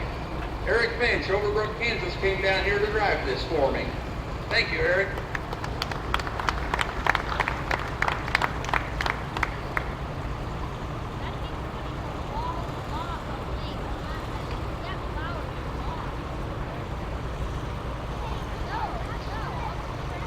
Yeah, on the right there closest to you, that's Lane Peters. He came here out of Cheyenne, Wyoming. He's driving a Minneapolis Moline. Is that a 108? 110. The guy on the left there is his father, Lance Peters. That's his daughter, Hadley, with him. They came here from Cheyenne, Wyoming to show these tractors. That's a long way to come. We thank you. How you doing, Hadley? You had your nap today?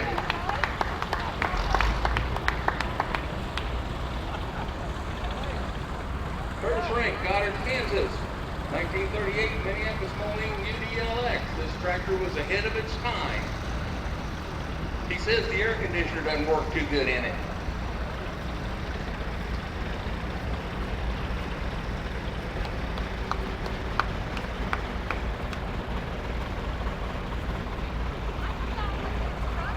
This tractor is owned by Jacob Metz of Johnson City, Tennessee. Driven by Jason, 1953 Minneapolis Moline U. This was bought from Gaylor Home and Sale, and it was restored by Jason.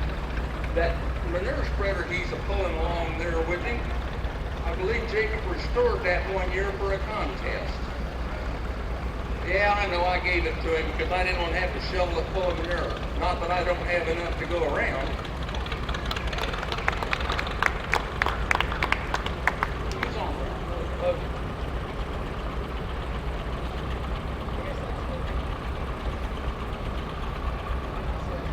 1957 Minneapolis Moline GD. This was sold new in Potter, Nebraska area. The Huffman family bought this. My father, Roland Smith, bought this and we brought it to Kansas. This is known as the Trusty GB.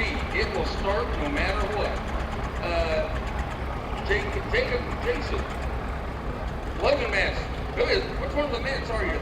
Logan, there's too many Metzes around here. And that had a muffler on it, but Jacob insisted on putting a string pipe on it, kids. Minneapolis Moline M604, that is a factory front wheel assist that's driven by Joe Lysing, clear out of Lebanon, Indiana. What is it, 800 miles? 750-ish, carrying a Minneapolis Moline post hole digger with him. That's owned by me. I had to promise him that he would get to drive that if he'd come. Whoops.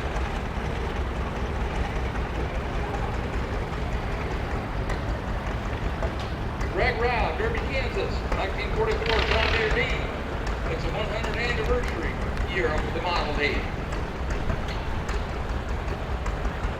I don't know what's in that jug. Not okay. Well, I'm getting particular here. I'll be by later to sample that.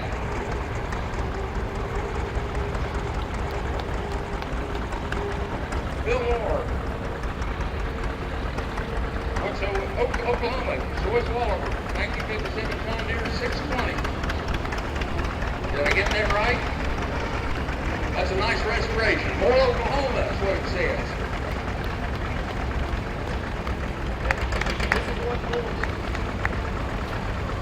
This is Bryce Clark from Derby, Kansas. This is his first year exhibiting here. It's a 1948 John Deere B. This is an old cotton gin tractor. It was restored by Bryce and his great-granddad. Did this come out of West Texas? This came out of West Texas. and he's pulling Hannah Clark, 1951 John Deere MTW. It's a rare 51 MT wide front, final restoration of Rice and his great granddad. Is she a backseat driver? You're awful brave up there that far away from her.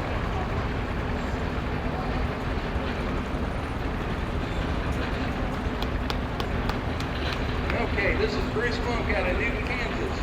1959 John Deere 430 with a 602 dozer blade on that thing. He's a board member of Wheat at Gossel, Kansas. Go down below and clean up that mess down there. There's some rough spots down there.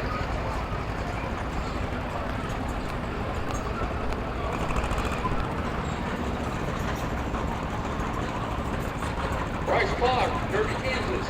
The driver is Hannah Clark. That don't look like Hannah Clark. 51 John Deere MTW. This is a rare.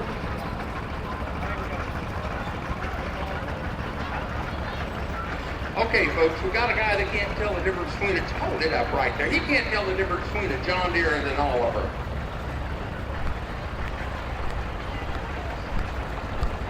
I have to have a talk with these boys. Richard Hostetler out of Tuttle, Oklahoma, 1952 Oliver Road Crop 77. This 830 John Deere was restored by Bo Timer. He's sitting there at the seat. This was restored for Todd Andes. It like 3 days of being done before Todd passed away. Lyndall Moore, Scotty Gatewood helped restore this tractor, and if you look that over close, that is a super nice restoration job on that thing. Bo, we're glad to see you at the show finally. We've been talking to him for years.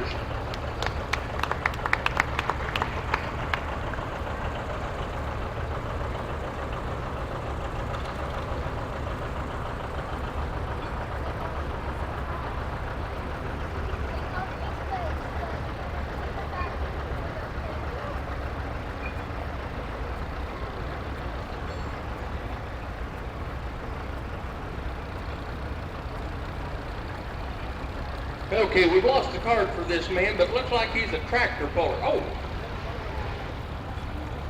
Yeah, that's Lane Moore. That's who I thought that was. 1943 Oliver Road Crop. This has been in Cali County its entire life. This went through the Udall Tornado. That was originally owned by Ray Evans. And if that's a tractor I think it is, that was new, sitting outside his Quonset, and after that tornado went through, it threw so many nails through the rear tires that he had to buy new tires for that tractor. Wrigley Farms, Lucas Lee at the wheel, 1949 Ford, 8N. Frank Ray bought it new in the early 50s and used it for farming, and then it was and it's called the fast tractor because it had a top speed of about 20 miles an hour. That's not him. Where's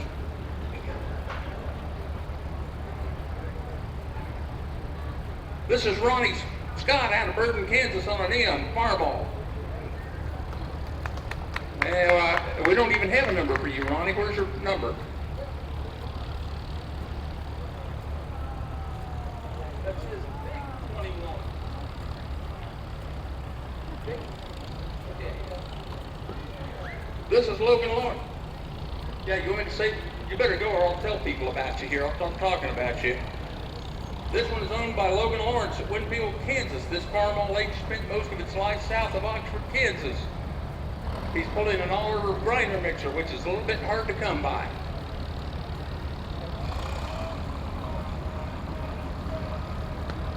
Duck your head here, people. His great-grandfather was an Oliver man through and through, and the great-grandson is following along in his track.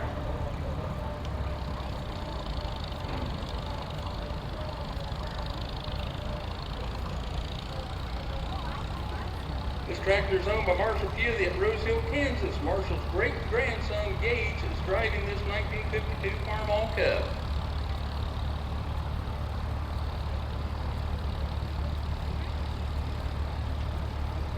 Speeding right along there, aren't you, son?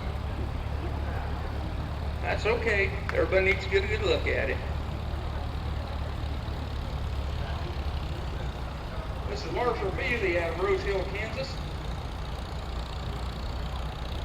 Is this Gale on that thing? Yes, it is. This is Gale Pewley, Marshall's son, 1938 Carmel F-20. Marshall Pewley's last tractor project at the age of 99. These people are farm old people. They like F-20s. You don't need to bring the Outlaw F-20 back down here. That's my favorite tractor.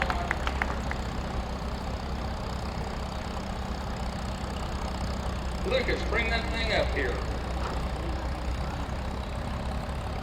This is Gavin Turner driving a 1945 Farmall's A. Looks like we got another guy with a backseat driver there. Can you keep him in line? At least you're honest. I know this one. Bring that up here, Cassidy.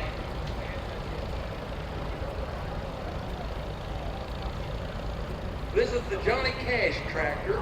This thing was built one piece at a time. There's not a serial number on that thing anywhere. The front end, the side panels, the fenders, nothing came with that tractor. The wheels came with something else. We got it one piece at a time. That's Cassidy Lawrence driving that tractor. Who you got there with you? Autumn and Tracy? Gracie. Sorry about that, Gracie.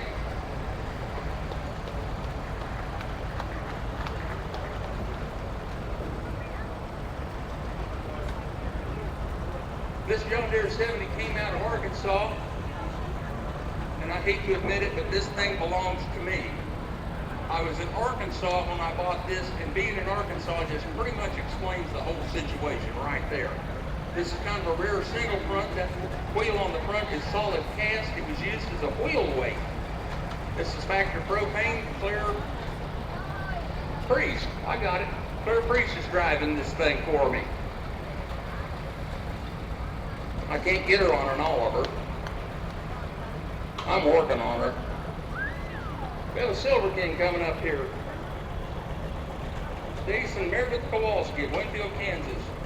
1937 Silver King, R72, made in Plymouth, Ohio. 8,700 Silver King tractors are made in its 20 years of existence. Did you get it started? Gave you trouble once, didn't it? It's an old tractor. You don't get up and go real well in the morning either, do you? I don't either. Speaking of which,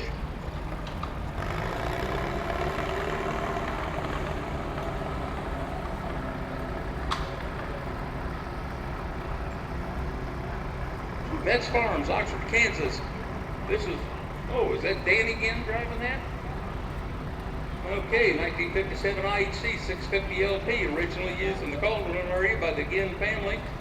Has power steering and a hand clutch. This is kind of a rare, hard to come by tractor, folks.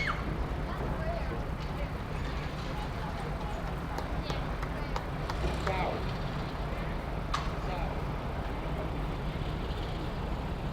Is that you, Tom? Bring that up here. Do we have a number for you? 22, the big 22.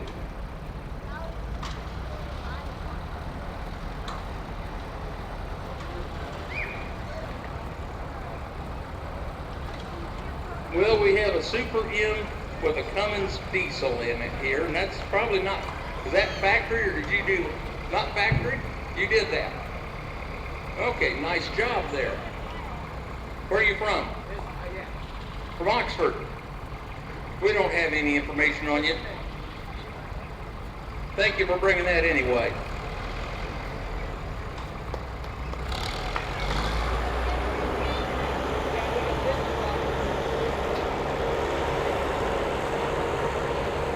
This Oliver 550 was sold new at Rock Bruce Implement, 1603 Main in Winfield, Kansas in 1958. My father, Roland Smith, brought that brand new, and it has been in the Smith family ever since. Daniel Smith and my father were lifelong friends. Daniel drove this tractor, and I believe this is his great-grandson, Justin Smith, driving that thing. That combine's number 12 John Deere. That belongs to Logan Lawrence.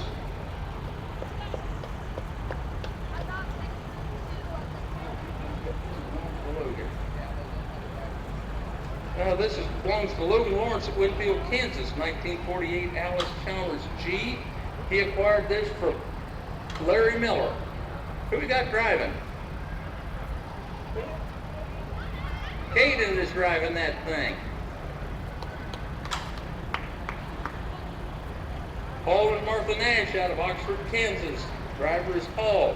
1952 International McCormick W4. Found in the barn by Conway Springs. I didn't know Conway Springs could find anything. It says by Conway Springs found it. Am I reading that right?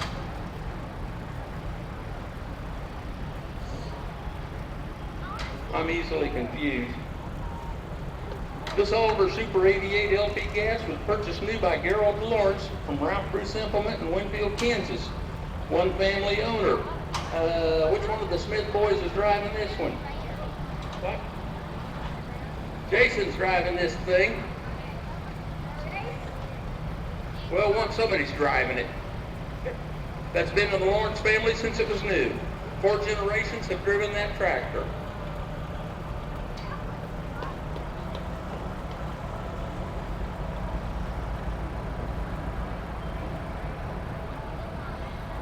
John McDaniel out of Wellington, Kansas, 1939 Oliver 70.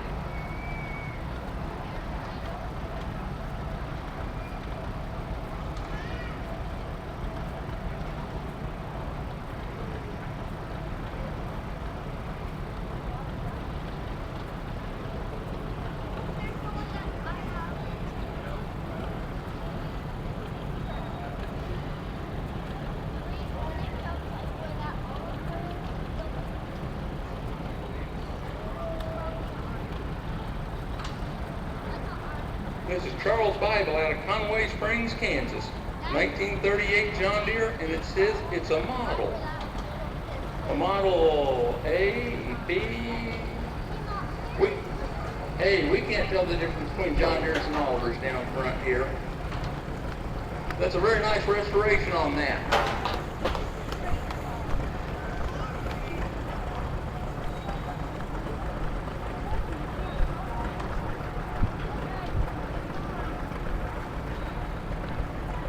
Bring that thing up here. I'll talk about it even if I don't know anything about it.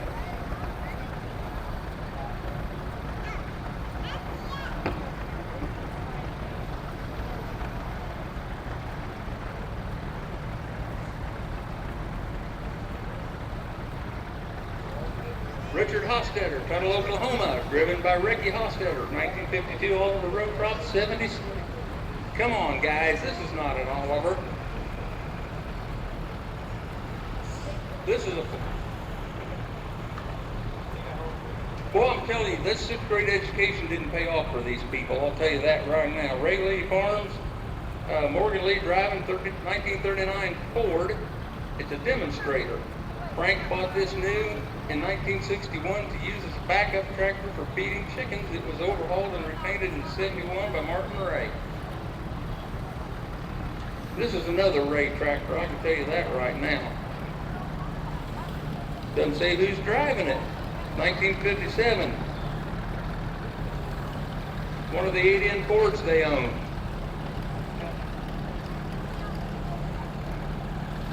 This contraption coming up here was a 1957 homemade Go Devil. This was built by Frank in 1952 and it was originally powered by a starting motor. It was used to carry eggs from his chicken houses. Speeding right along.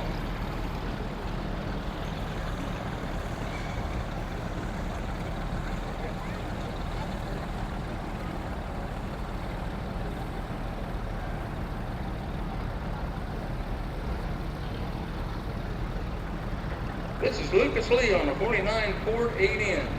Frank Ray bought it in the early 50s, used it for his farming operation. It is called the fast tractor because it has a top speed of about 20 miles an hour. This tractor did very well in the Lazy Hired Man contest last night, I believe. This was the tractor to beat.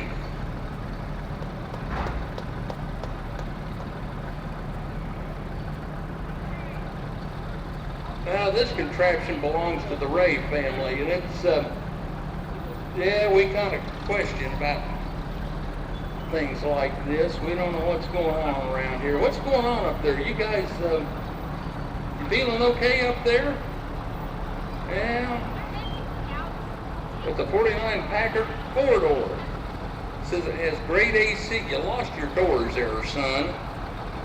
You need to slow down. You blowed the whole body off of that thing. Is that, you had your seatbelts in that thing? Good, we want you to be safe driving that thing around. Have your seatbelts there.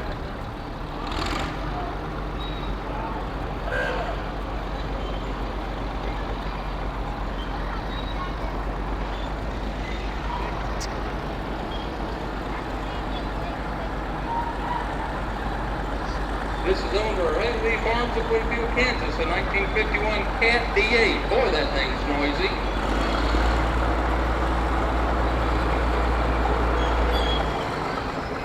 Oh,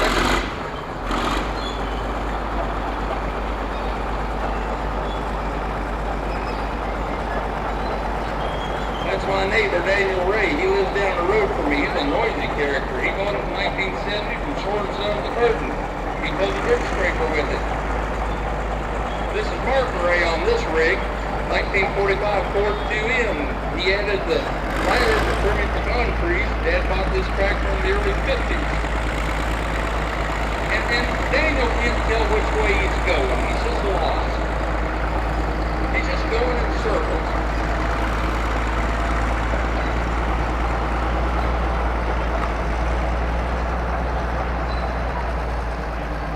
Poor boy don't know which way he's going. Naomi Ray, Woodville, Kansas. We have a 1958 Ford 851 factory propane. Frank Ray bought it new in 58 and used it to farm with. I can remember seeing this thing plowing in the fields, and I'll tell you what, it didn't look like it was getting much done.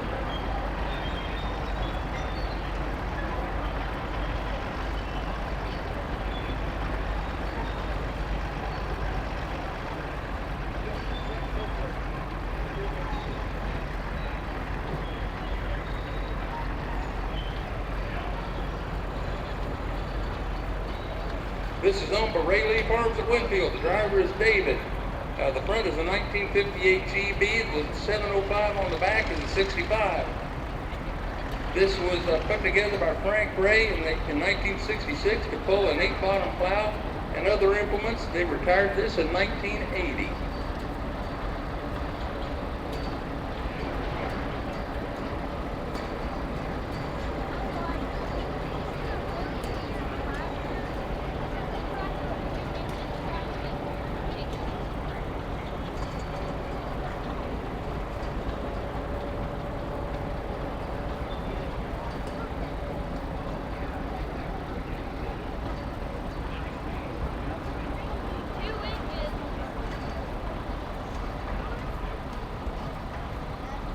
This tractor is owned by Mark Andy Bogner at Winfield, Kansas. It is driven by Trevor Frank, 1954 Oliver 88 diesel.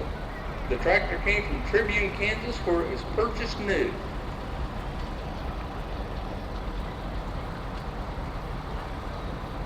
Probably came from Meyer Implement out there.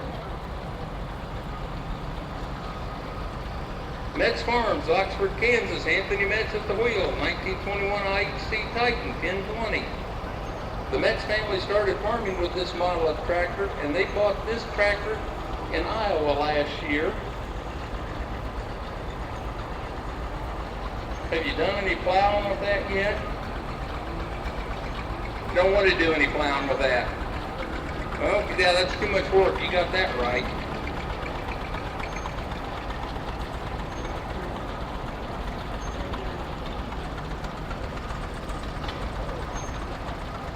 Says it's owned by Wade Metz of Oxford, Kansas. Garrett Grow at the wheel, 1951 John Deere AR. Purchased years ago at the Bob Sherrard estate sale. A year ago at the Bob. There's quite a few of these tractors coming down through here that came from Bob's sale. Bob was one of our longtime members, faithful member. He brought a lot of tractors to the show over the years.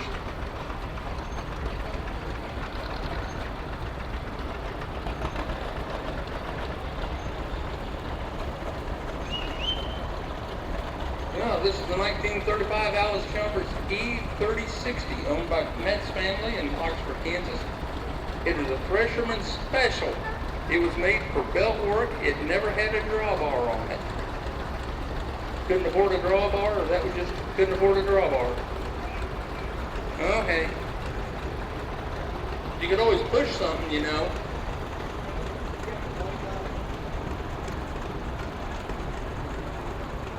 This is Rick Johnson out of Newkirk, Oklahoma. In fact, Rick, are you a charter member of this organization? Rick was a charter member of this organization. Farmall Model B. 40, you're a 47 model? Oh, the tractor's a 47 model. I didn't think he was anywhere near that young.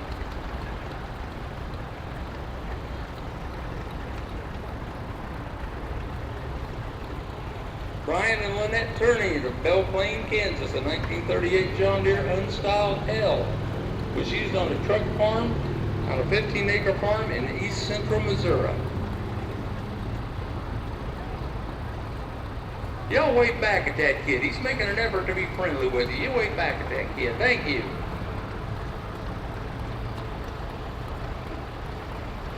Levi and Lydia Turney at Belle Plaine, Kansas, a 1959 John Deere 435 factory Detroit diesel, 235 engine.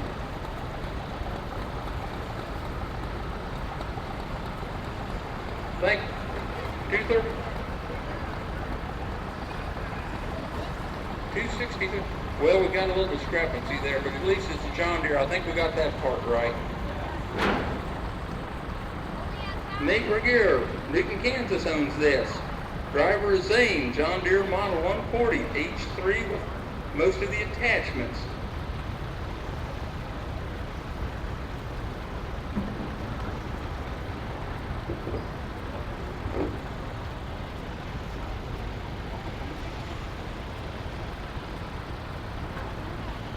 Nate Regier, Wellington, Kansas. That's not Libby. John Deere Model 400. Restored 3 years ago. There she is.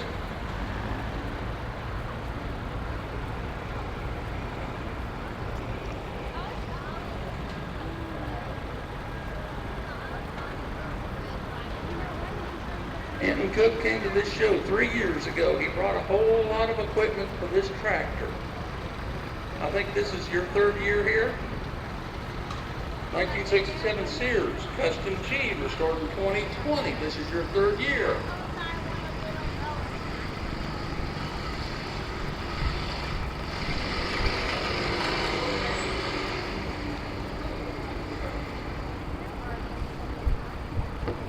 Well, we got this starting tractor in 2019, and we restored it in 2020, and I brought it through the parade in 21. And then it started to have engine issues, and we found out that the piston in the first overhaul that we had gotten had softened up, and so oil was leaking through. So we had to do another overhaul in 2021, and we haven't had any trouble since. Thank you for bringing that. Now, he has a nice collection of implements. I don't think he has them all here this year, but he's got a nice collection.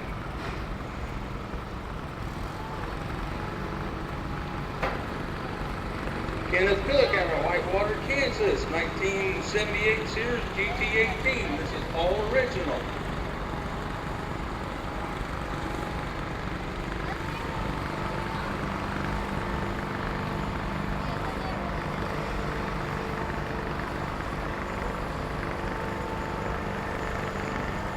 Shannon Myrick out of Orange City, Kansas, 1959 International 560 diesel. This was Frank Gossard's pulling tractor in the late 60s, early 70s. Says he was a legend in his time.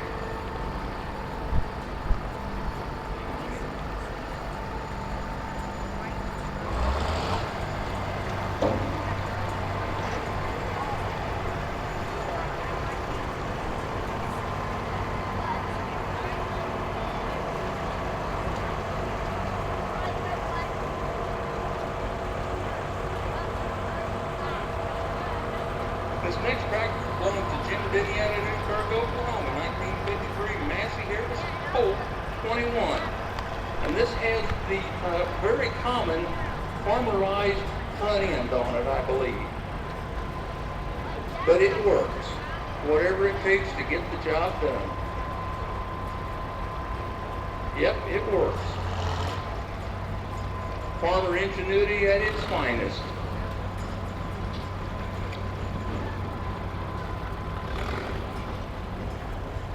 Tom Sowers of Murdock, Kansas, 1953 IHC Super Rim.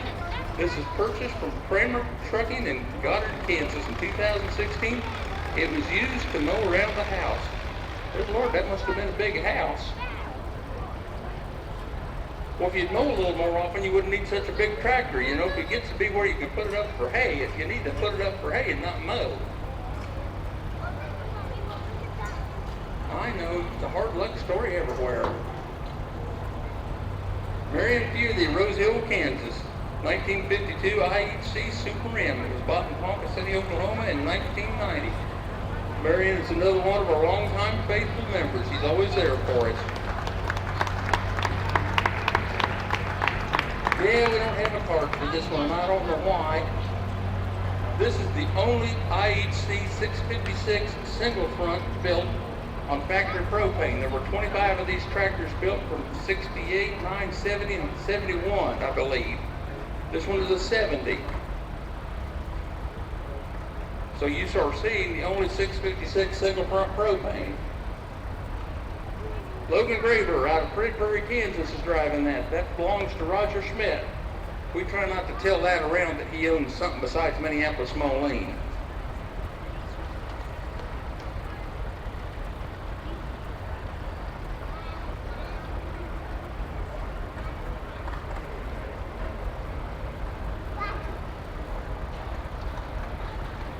These people are just trying to embarrass me. This is owned by Roger Schmidt of Winfield, Kansas. The driver is Eric. He's driving that. 1951 Alice Chalmers CA. Eric Finch. You like driving tractors a little too much, don't you? We don't tell that around that Roger owns some Brand X stuff.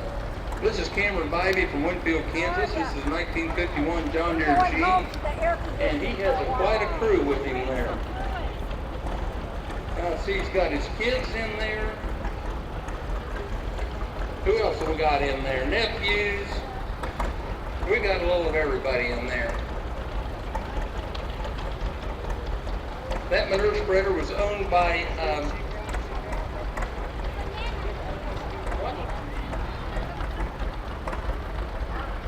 Marvin Keesley owned that, and that was entrusted to Cameron to take care of it for the show.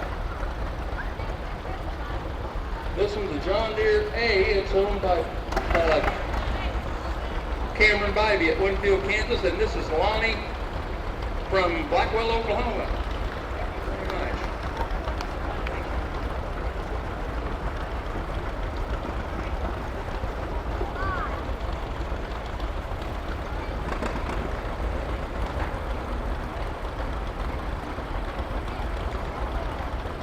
I believe this is a John Deere H, which is owned by Cameron Bybee at Winfield, Kansas, and that's Jeremy Johns on that tractor.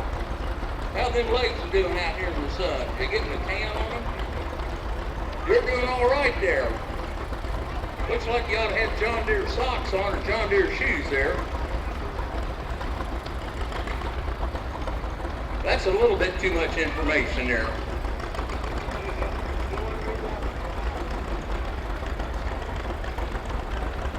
God, these people are just terrible.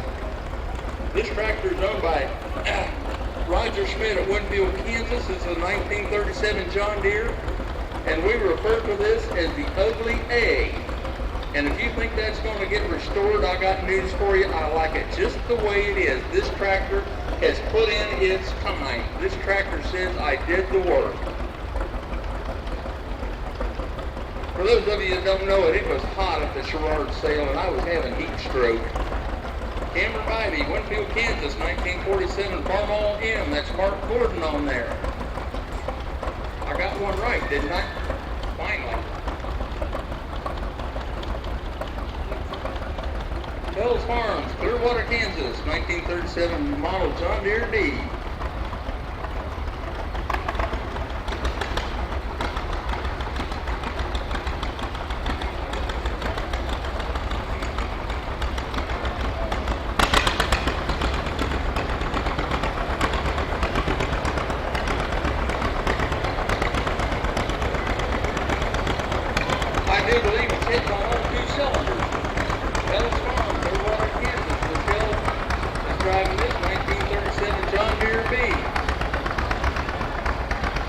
are getting better, the drivers are getting better looking, I'll say that for them. Fells Farm, Clearwater, Kansas, Cody Decker, 1947 John Deere D.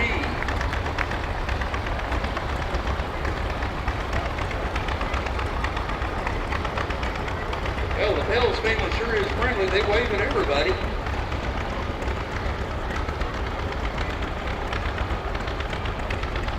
Oh, these kids on the tractors, they're pedal pullers. I don't know, do we have the pedal pull yet? Oh, it was this morning. How'd these kids do? Oh, the kids did well. This is Fells Farm in Clearwater, Kansas. Michael Harlicker, 1950 John Deere Model G. I didn't know we had tractor pullers here. This is Fells Farm in Clearwater, Kansas. Whitney. We're going to just call her Whitney, 1951 John Deere A. The Fells family sure has some nice and painted up, nicely restored tractors.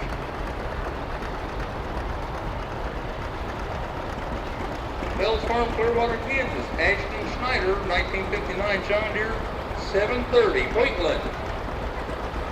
When y'all get time, come over and restore some of my Molines for me. No, on second thought, no, you'll probably paint them John Deere green.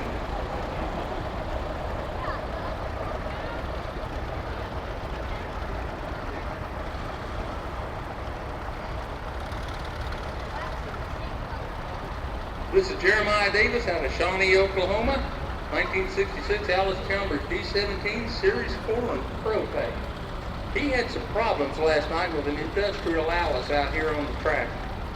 Yeah, I know you don't want to. I've had to sit here and suffer through telling people I own a John Deere, so don't gripe.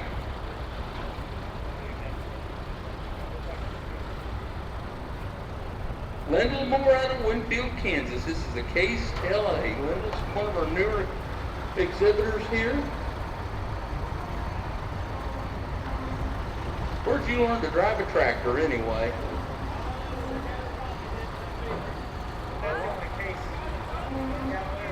He said the guy that taught him didn't know anything. Didn't know anything. What? That was me? Oh, good Lord. Why am I announcing this? How did I get this job? We're going to have some rules around here about this here. Melissa Plowman out of Holton, Kansas, 1936 Alice Chalmers WC. Rick Larimore is Melissa's father. He collects Alice Chalmers, and she claimed this one as her own since he bought it. Way to go, Melissa. Good job. Yeah, we got another one of the pullers riding along there.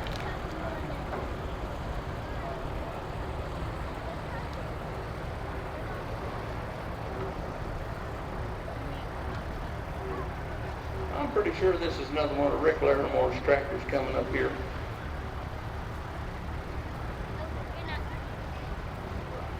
Derek Plowman, 1952 Alice CA. Don't drink and drive, son. Okay, today we can let it go.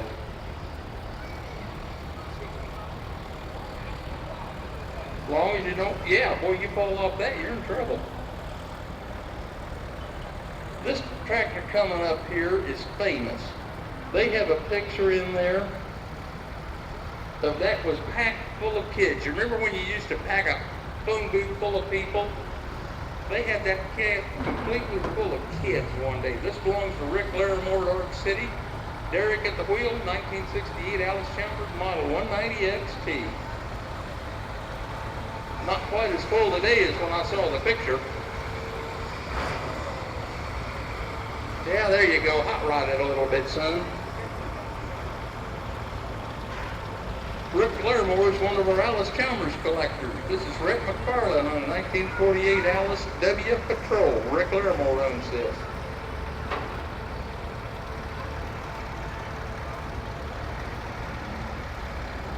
Oh, we got a little break here. Y'all go out west to Winfield here to where my exhibit is. If you're wanting something to eat tonight, we're having sloppy joes, barbecue beans, chips. Go out there and eat this evening. There's no charge for trying to get rid of some food that was rejected, and we're feeding it to people. I know it doesn't sound good, but I don't want too many people coming out there freeloading food off of me. But you know, if they come out and eat, I guess I'll feed them, okay? Okay, I'll feed them. I didn't want to make it sound too enticing. Rick Larimore, Ark City. Rick, are you on the tractor? Good looking gal you got with you there. 1950 Alice CA. For those of you that have ever had ESA Sloppy Joes, that's what we're serving, is ESA food. And those gals knew how to make Sloppy Joe mix, I'm telling you for a fact. This is Stephanie Sowers out of Murdoch, Kansas, 1969 International 125 Cadet. This came with a blade attachment, a 12 horsepower Kohler, and was purchased from an auction in Kimball, Nebraska in June of 2021. Speeding right along there, girl. She's a future steam operator, by the way. She's learned how to run steam engines. Well, this belongs to Matt Pelkington of Winfield, Kansas. Who's at the wheel? I believe that's Miles Kaiser at the wheel. Over at Independence, Kansas, we have an 856 here. I think that's in its work clothes, isn't it? I don't think that one's been restored. Matt has quite a few IHC tractors. This next one is a 656 International with the number 56 IHC planter. Matt recently purchased, I think, both of them within the last couple of months. I saw that planter plant Milo in this county many, many years ago.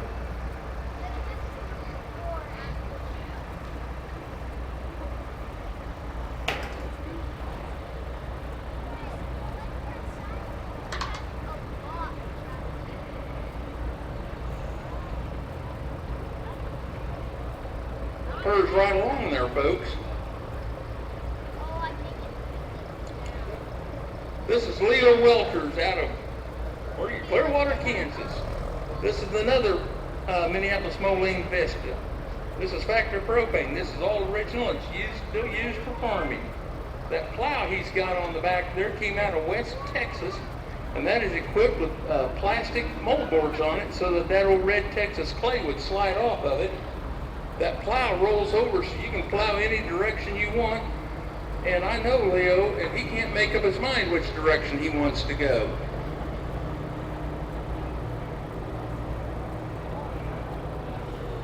And I gotta tell you, he's pretty smooth on that. Normally them things jerk around there and about knock you out of the driver's seat.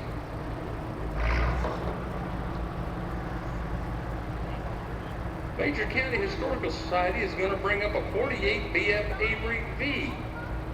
And this will be given away September 23rd and Fairview, so you people go down there and buy a chance on that thing to win that little tractor.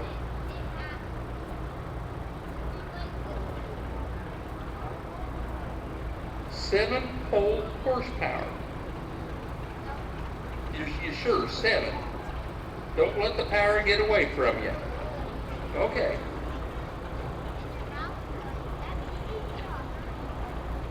This is Daniel Drury out of Danville, Kansas. Minneapolis Moline.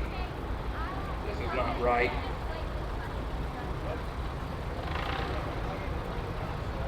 Yeah, my help is having trouble. This is a Model R. One of the Druards is driving this out of. Yeah, we have a 44 Moline R. Matt Druard out of Danville, Kansas is driving that little jewel. This is his first year at the show. Yeah, the Druard family is here. That's good. We're glad to have them here. This is model GTB. They had a little trouble with this thing getting it started. It was cantankerous.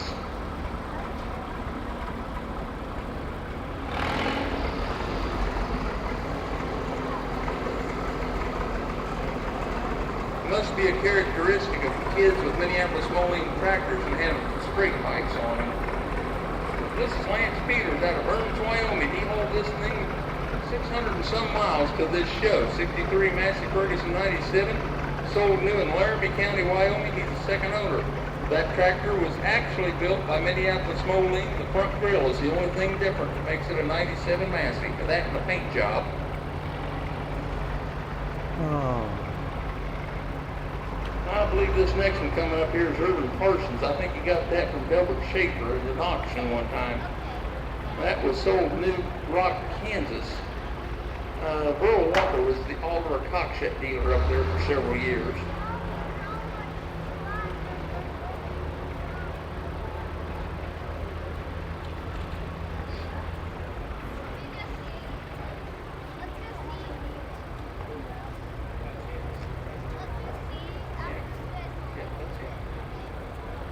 Irvin's quite an Alice Chalmers collector out of Irvin, Kansas.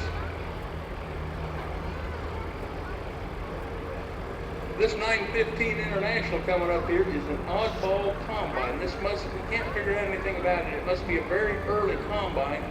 The feeder house is narrow, the tread width is narrow, the ladder isn't correct, the unload auger is different.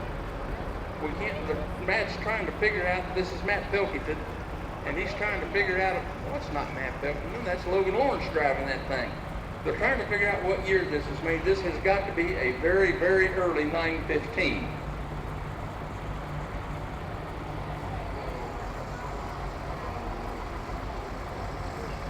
Earl Snell, out of Augusta, Kansas. Chuck Long is driving this 1943 Massey Harris 102G.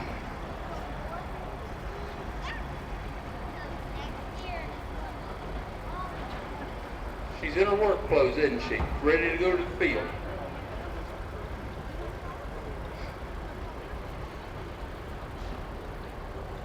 This is Earl.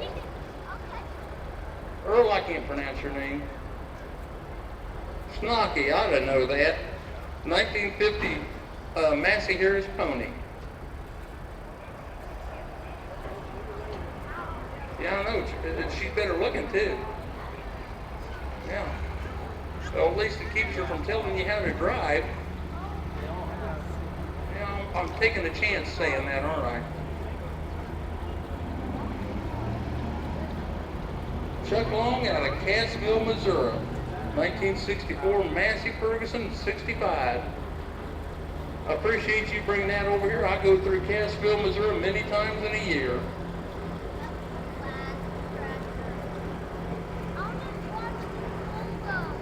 Ross Lumbert, Rose Hill, Kansas, 1951 John Deere B. This tractor was bought new by Vernon Lumbert, Ross's grandfather, off the showroom floor of the current skating rink that was once the John Deere dealership. Homer Manny ran that John Deere dealership up there. That building was originally built to be an oil field supply house, and it went broke before he could finish it up, and Homer used it as the John Deere dealership for many years. And if you go in there and take that false ceiling out, there's an overhead trolley system up in there above that false ceiling in there. And you don't want to know how I know that. I believe that's a parade. Folks, if you're hungry this evening at about 5, 6 o'clock, come out to the farm.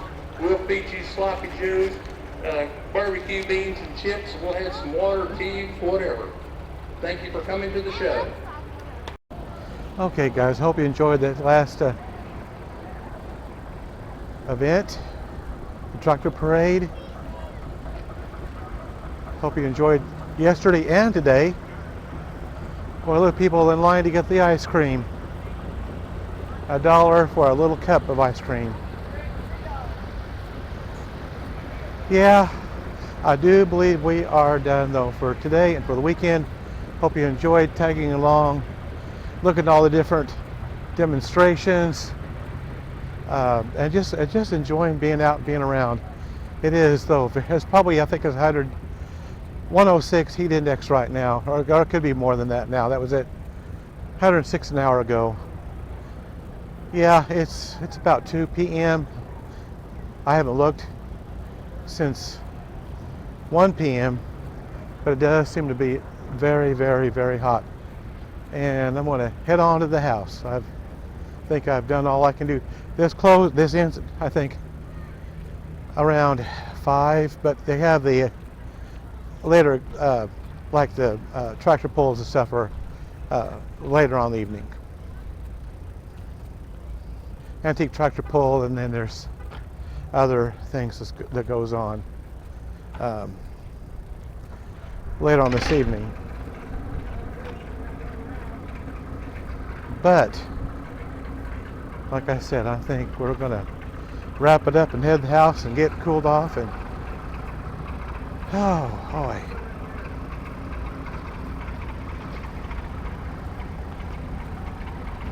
And just enjoy a nice air-conditioned house. Well, I don't know. I was gonna, oh, well, they got the steam engine over there, but I don't think it starts until 2:30, and I just don't have it in me. I really don't. I'm done. I think I've seen enough for today. I really do. I think I have seen enough for today.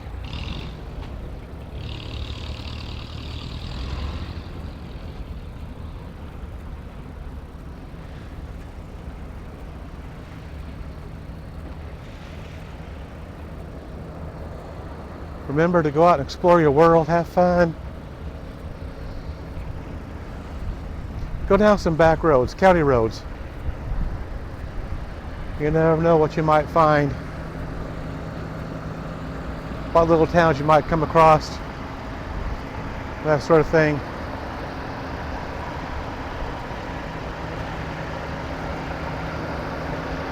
I'm glad that you did tag along, and hope you enjoy these last 2 days. And I think, having said that, I think we're going to head on to the house.